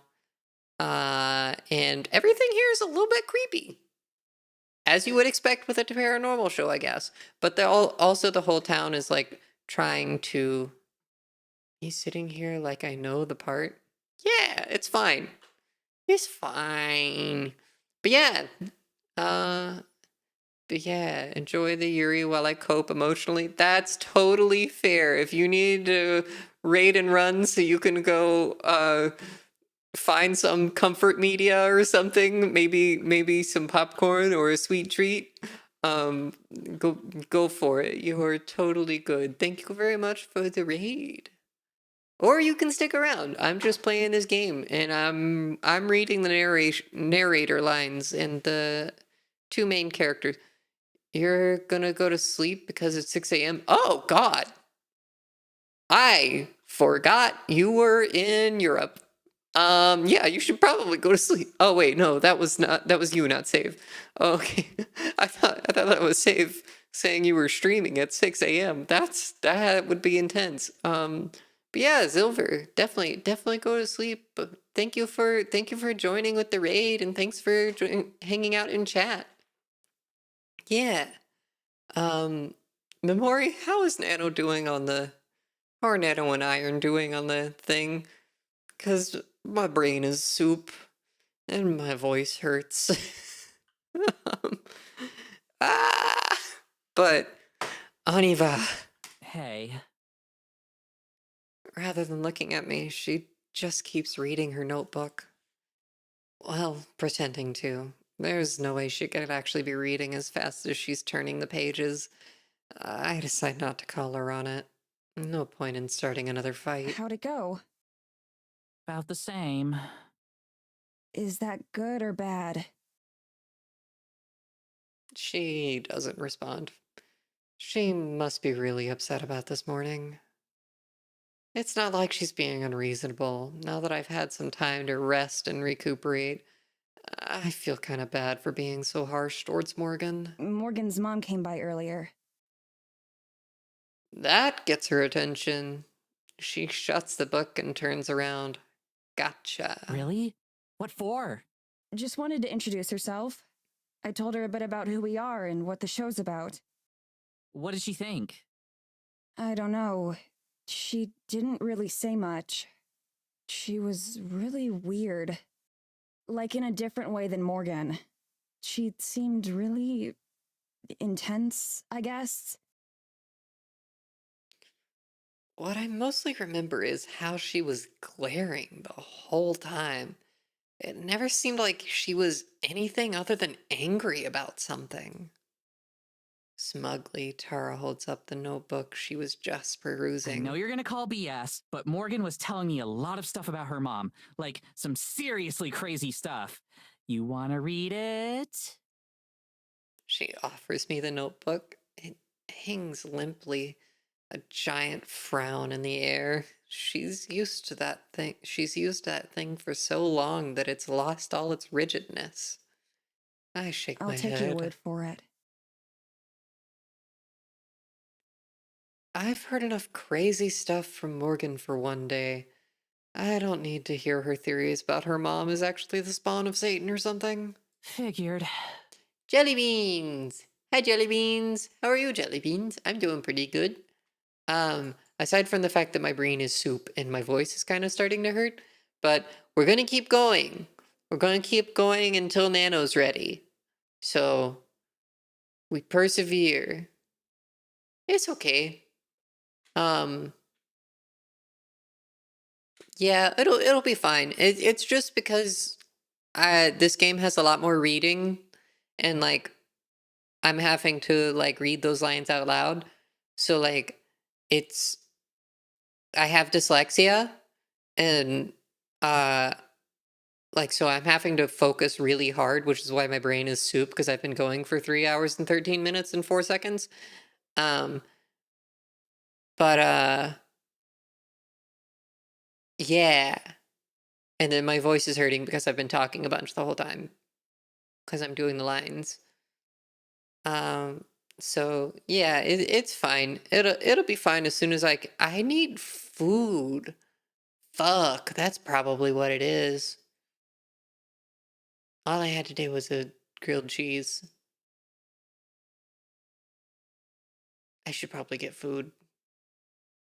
But we gotta wait on Nano to get going. As soon as Nano gets going, I'm gonna get food and I'm gonna raid her. And then I'm gonna hang out with Nano and people in chat so that I can so that we because Nano's gonna be making emotes for me. That's what it is. My brain, like I said, is soup. But it's okay. It's gonna be fine. Make any progress with the new vid? Not really. We're gonna need more footage before there's enough to really get started. That mean you're coming with us from now on, or what? Yeah, I will. Sorry for being bitchy earlier. Again. Don't sweat it. Why am I being bonked? Who is bonking me? Echo, why are you bonking me, Echo? Is it because of the food thing? It's probably because of the food thing. That's fair, honestly. She strikes a pose. Just make sure to bring your A game. I roll my eyes, but I'm smiling. Even though we bicker a lot, I'm truly grateful that it's always easy to patch up. Yeah.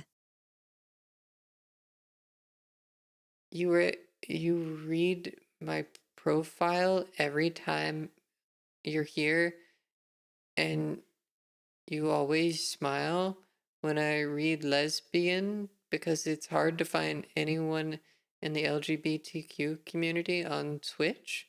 Oh, really? I feel like there's more of us than you think. I feel like a lot of people just aren't quite as open about it as I am. But like, I don't know. It's a thing. I like the fact that I'm a lesbian. Yeah. Lesbians are cool. And I'm glad to be one. Anyway, I can't promise that I'll buy into a word of what Morgan says, but the least I can do is try to be polite about it. The tension resolved, Tara yawns and flaps her notebook at me again. All right, well, I'm gonna hit the hay soon. What about you? I'll probably watch a film first. I'm not that tired yet. You know a few people who are opened up about it? Yeah, that's good. I feel like there's more of us around. I feel like a lot of people just don't really mention it because you kind of lose some of the straight audience if you talk about being queer, which fucking sucks. But I'm of the opinion that I don't fucking care about them anyways. Like, if they don't want to be around queer people, then I don't want to be around them, you know?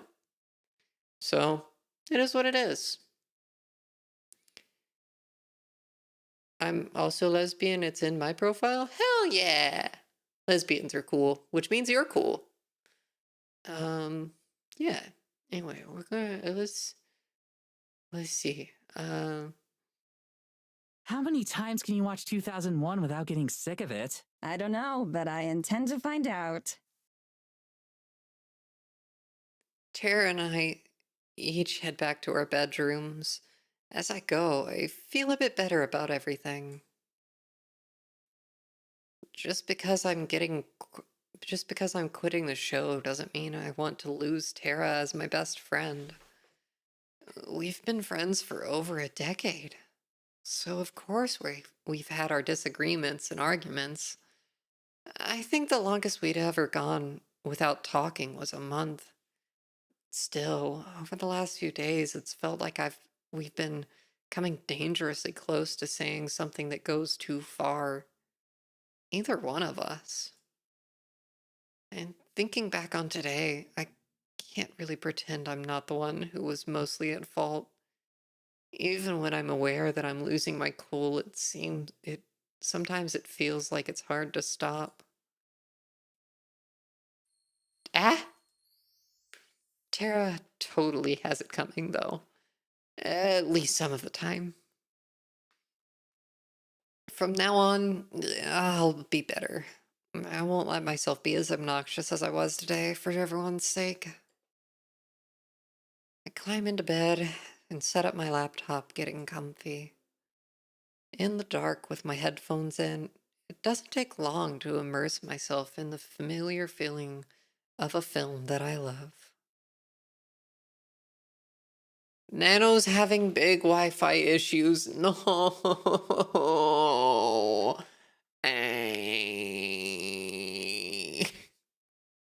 I'm gonna scream.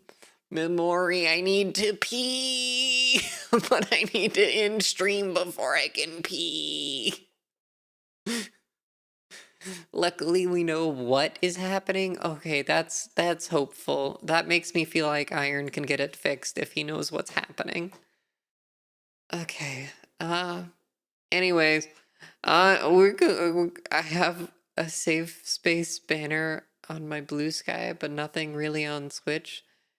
I just kind of lean into the tired or wired mom vibe, so I don't put that I'm pan, but I could. You could, yeah.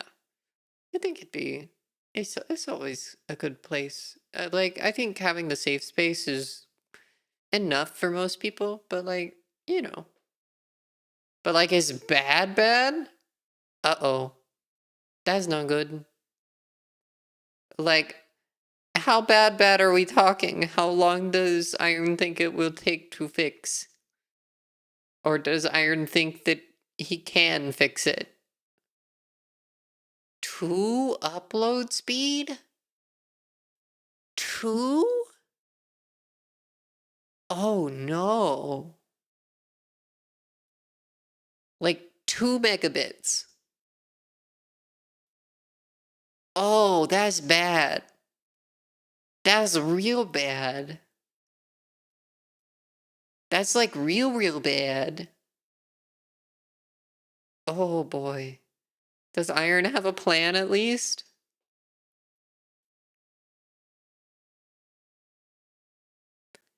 That's what I appreciate about movies. No matter the circumstance, they can help you escape. My eyes are getting heavy, and I pull the blanket up to my chin. Computer's balanced in just the right spot to not fall off the bed. All things considered, it's a cozier setup than I could have hoped for from a cabin out here. Iron has plans, and you have funny drink? What kind of funny drink did you get? What kind of drink is the funny drink?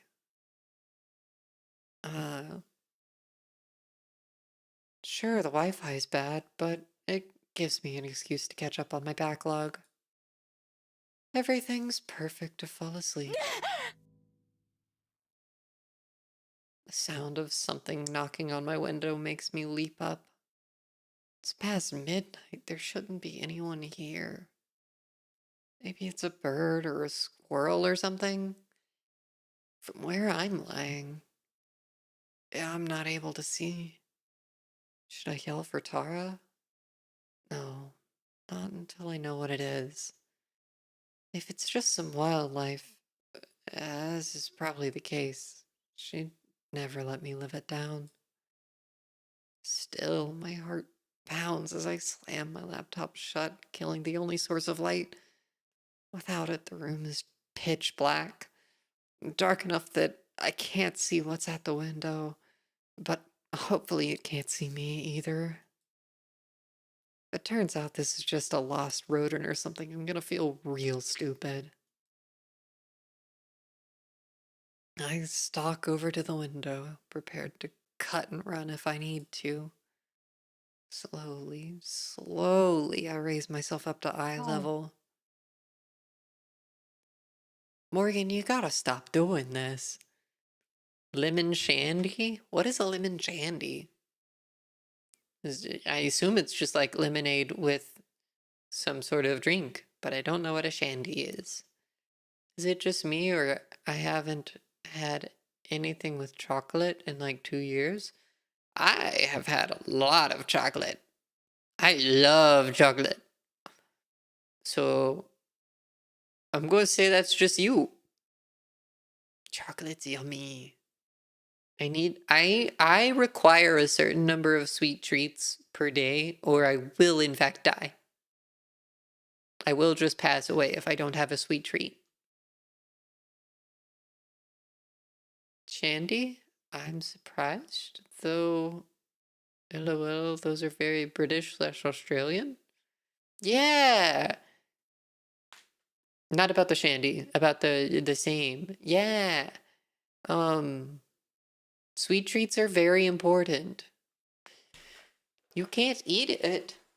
Why not? They're so yummy. Chocolate's so yummy. Anyway. Morgan is pressed against the window pane, looking into my room, with one hand resting against the glass. You have a minute? God damn it. The tension drains out of me, replaced immediately with exhaustion. I should have known. You couldn't knock? You're allergic to cocoa beans? That's so sad. I'm so sorry.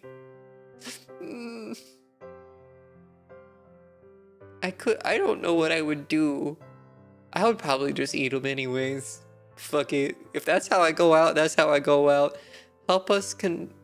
Help convince us to get Nano into VC? What?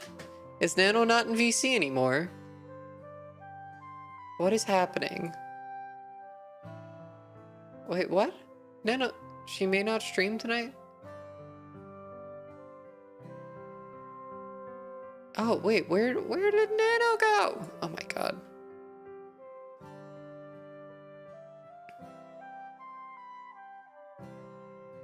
Oh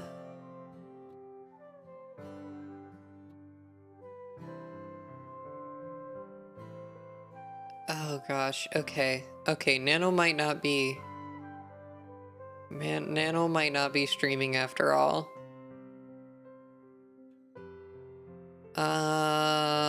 Fug. Okay.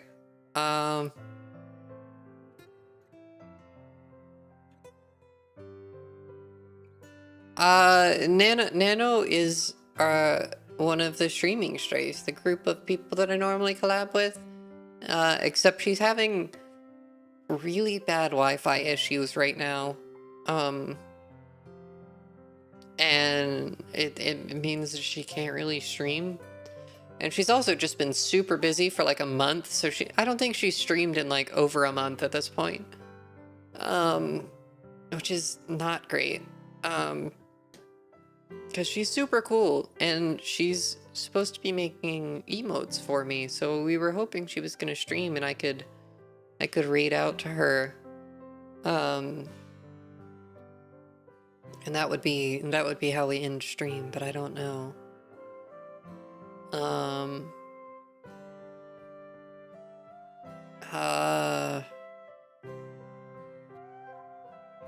Okay, we might just have to read out to someone else.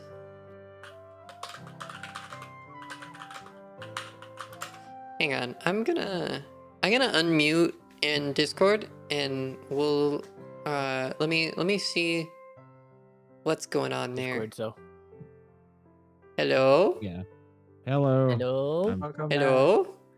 I'm currently Welcome back. waiting for Nano to come back and trying to diagnose her massive issue that she's having. Yeah. Not coming back though. She said I she might swear to not stream Christ, because she can't I fix don't- it till Sunday. Tell Nano, because she won't listen. She won't read my message. To get back in here, I'm not done. I'm going to lose it. Teacher Iron is coming back out after he had to go with. Hi, B. B, my brain is dead. So I'm trying to figure out what's happening because I was planning to raid Nano because she was gonna work on my emotes. Dead brain. But now it seems like Nano might not stream because her everything is broken. Like her upload is like damn near dial-up speed. She's apparently having the same issues I was having for my stream, but like 5 times worse. Yes. F. This is why I'm hardwired. I'm hardwired too.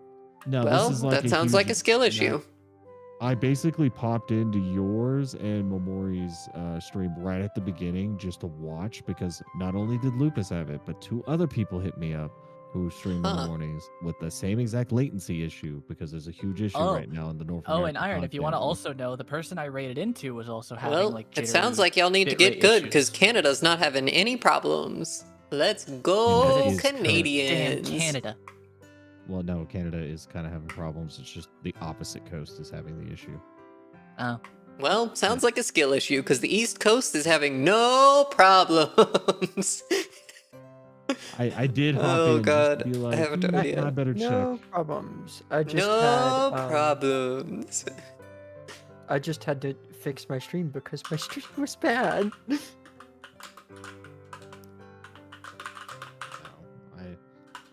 I very much kept an eye on, like when Lupus started messaging me, I was like, Lupus never messages me unless something must have gone wrong. Yeah. Okay, well, I just wanted to get an update on... I don't have any issues with my Wi-Fi. EST America? Yeah, I'm EST Canada, so... It just seems like it's happening, like, and a lot of it is stuff that we cannot do.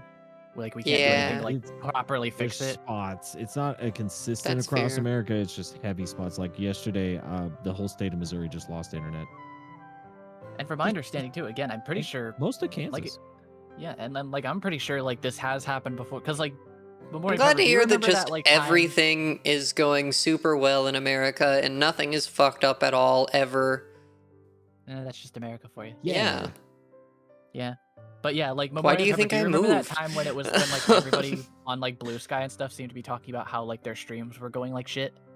Do you remember that time, like, not that long ago? Oh, yeah. Like, a month or so ago? was when there was the big hack outage because like Google got shut down for a I bit. tried Yeah. streaming It was today, Cloudflare but I haven't had service. any issues Hey, in Mountain Region. yeah, well, Snacks, what if- Snacks says What they if haven't there's had a chance any that the exact same issues. thing just happened again? Hey, Snacks, if you do stream and you start having the issues, I'm probably going to stay up for a little bit anyways if you do stream that, or I'll be up early tomorrow. Just shoot me a message. Yeah. You I have can, a set of commands to can, run that'll help. Yeah, And it did help. Iron It wasn't is perfect, our tech but it person. helped. Anyways, I think what I'm gonna do at this point is just like finish up this bit, this scene I'm in, so that we get to like the next day, in this game. And then I'm probably just gonna end stream, cause my brain cannot handle continuing on for much longer. You can't continue the Yuri? Pepper, why? I can't continue reading. It's breaking my brain. But it's Yuri. But I'm dyslexic. I'm dyslexic, and also my voice hurts. Now you know how I felt last week. What do you mean? What happened last week? Do you realize Skyward Sword has no voice acting? Do you realize how many damn voices I had to do that entire stream? Well, that sounds like a skill issue. Yeah, that sounds like a skill issue. You should just voice train.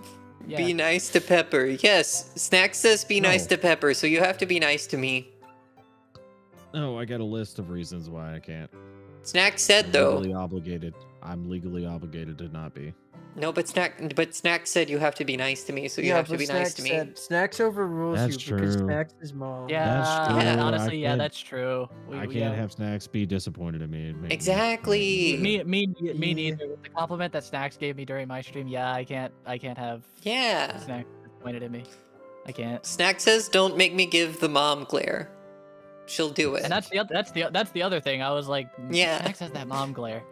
You never want to get that. Pep is my favorite streamer now. Thank you. that makes me happy. I'm someone's favorite streamer.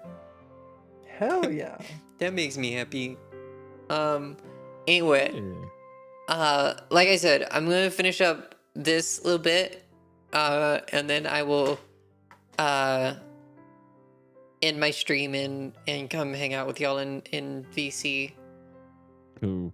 So I'll be back. See ya. Bye. Okie dokie. You should go sleep now. Night night, Echo. We're gonna be wrapping up soon anyways. But yeah, have a good night. W user. Yeah. Echo is a W. You could've knocked. You knocked on the window, Morgan. You didn't knock on the fucking door. I rub my temples and sigh. She's technically correct. The worst kind of correct. Okay, I guess I have a minute. But if you're going to come in and talk, please use the door. Of course. I'm not going to climb through the window. Color me shocked. I head into the living room and hesitate in front of Tara's door. Should I knock? Knowing her, she's probably already asleep. I've always been jealous of her ability to pass out instantly. I decide to leave it up to Morgan. There must be a reason she knocked on my window, not Tara's. I unlocked the front door and let Morgan in. She's waiting with a thermos of coffee in her hands like usual. Sorry to bother you. I know it's late. It's fine. I was still awake. Not for much longer, ideally, but I keep that to myself. Were you working on the video? Nah, just watching a film before bed. Can't do much until we have more footage. And even then, I left most of my setup back in the US. We sit down on the couches, just like her mother and I did earlier. For all her faults, at least Morgan isn't as terrifying as her mom. Does Tara help with the video work at all? It's almost midnight. 15 minutes. Your basic jelly bean. Oh, you're going to bed too. Okay. Good night. Yeah, it's fine. I am very much a night owl. So yeah, even though it's only 15 minutes to midnight, I'm gonna be up for a while longer. But yeah, you can have a good night, and I'll be streaming something tomorrow. I'm definitely gonna be streaming Uno for Issa's thing, but I don't know if we're doing any sort of collab thing with the Strays or not. You tend to be up late too. It's quiet without the kids and work. Yeah, that's a big thing. It's like It's just quieter late at night, you know? It's a nice time to be doing stuff, it feels like. I don't know. You're not gonna be here tomorrow? Aw, sad. Well, I'll also be streaming on Sunday. But whenever you're able to come back, I will see you then. Have a good night.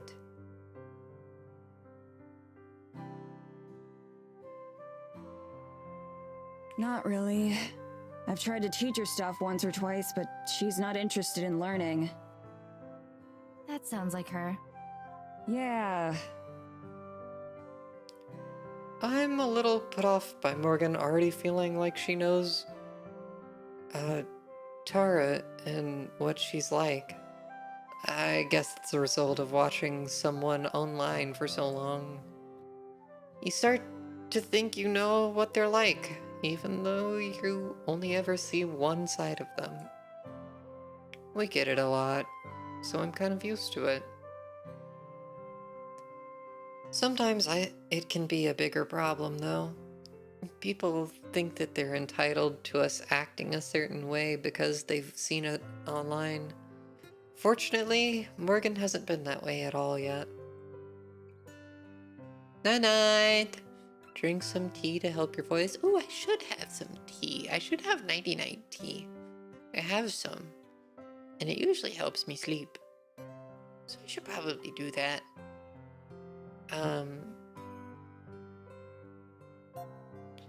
I do wish that she would get to the point of why she's here, though. But instead, she gets up and heads to the kitchen area, retrieving a coffee mug from the cabinet without ever turning on the lights. I twist around to watch as she pours some of the coffee from her thermos into the mug and then loads that into the microwave. Must not be a very effective thermos. At least she's polite enough to make sure the microwave door doesn't slam. She leans against the counter, barely visible to me. Tara told me that you're leaving the show after this trip is over. Of course she did.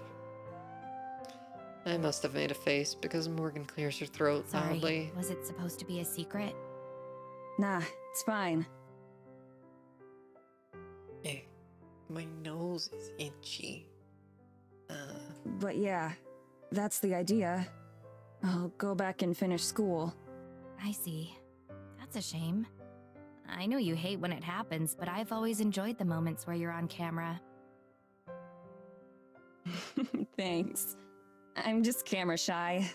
Ironic, I know. She's yanked me on screen enough times that I'm a bit used to it by now, though. Morgan hits the stop button on the microwave a second before it dings.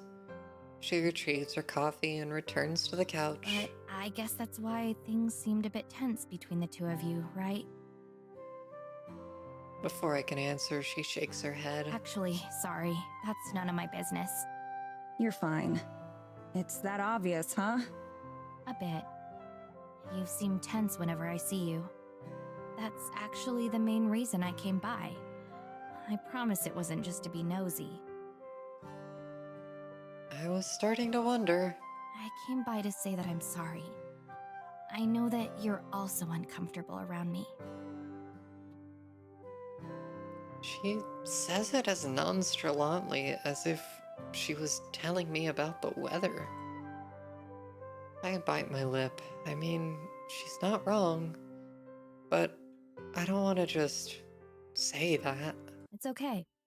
You don't have to spare my feelings. I guarantee I've been called worse than whatever it is you're thinking.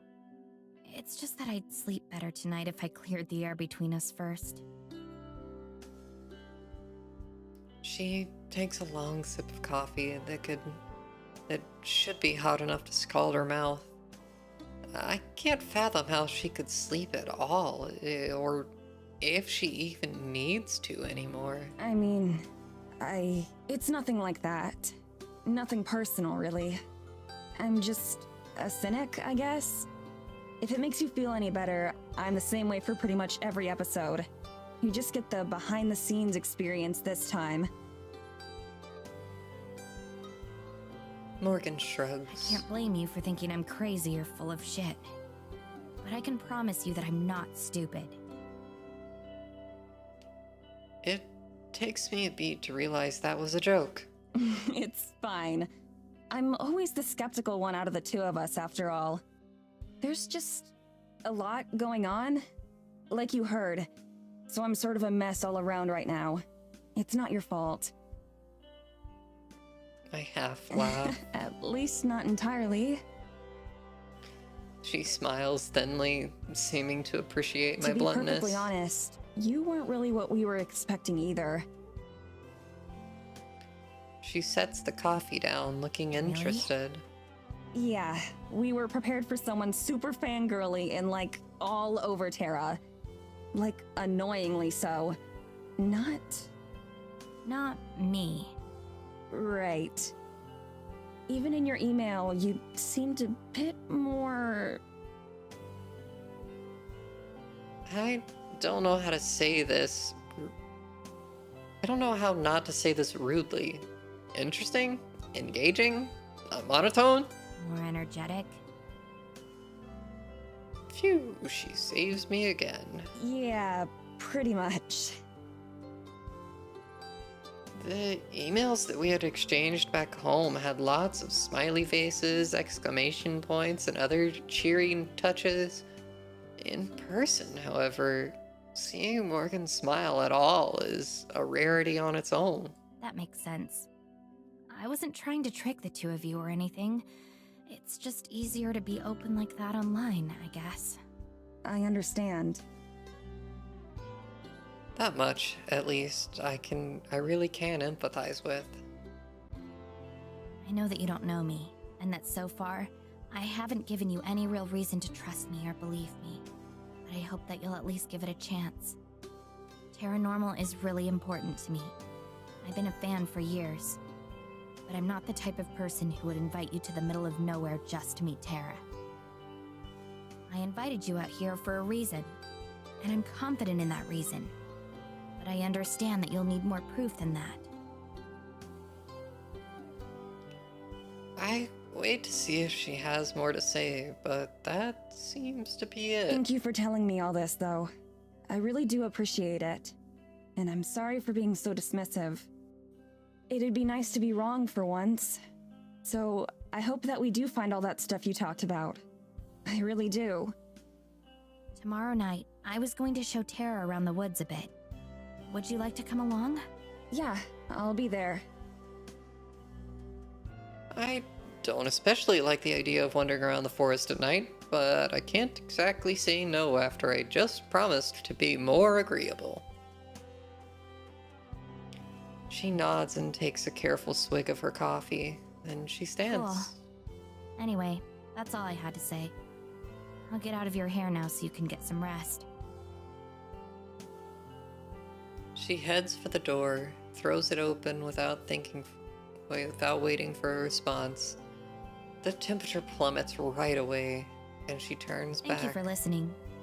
I appreciate it too.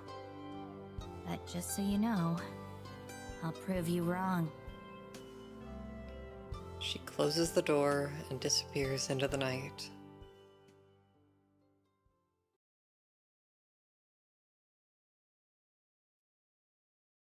Ba-da-ba-da-boo-boo.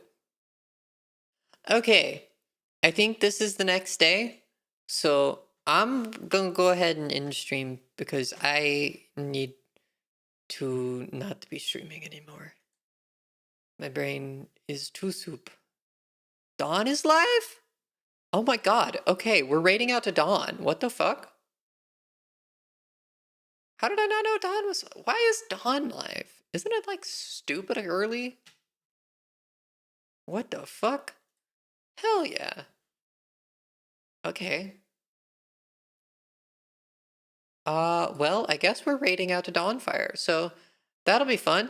I hope you all enjoyed the stream. I'm sorry that my brain started to turn to soup and then my voice started going away, but I thank you very much for hanging out with me and playing the game, or kind of more of just listening to the novel. But yeah, anyways, like I said, I'll be back tomorrow. I think the game for Uno is at like 4 o'clock.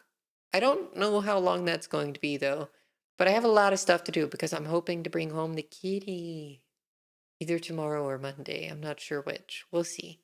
But anyways, thank you all very much, and I will see you next time.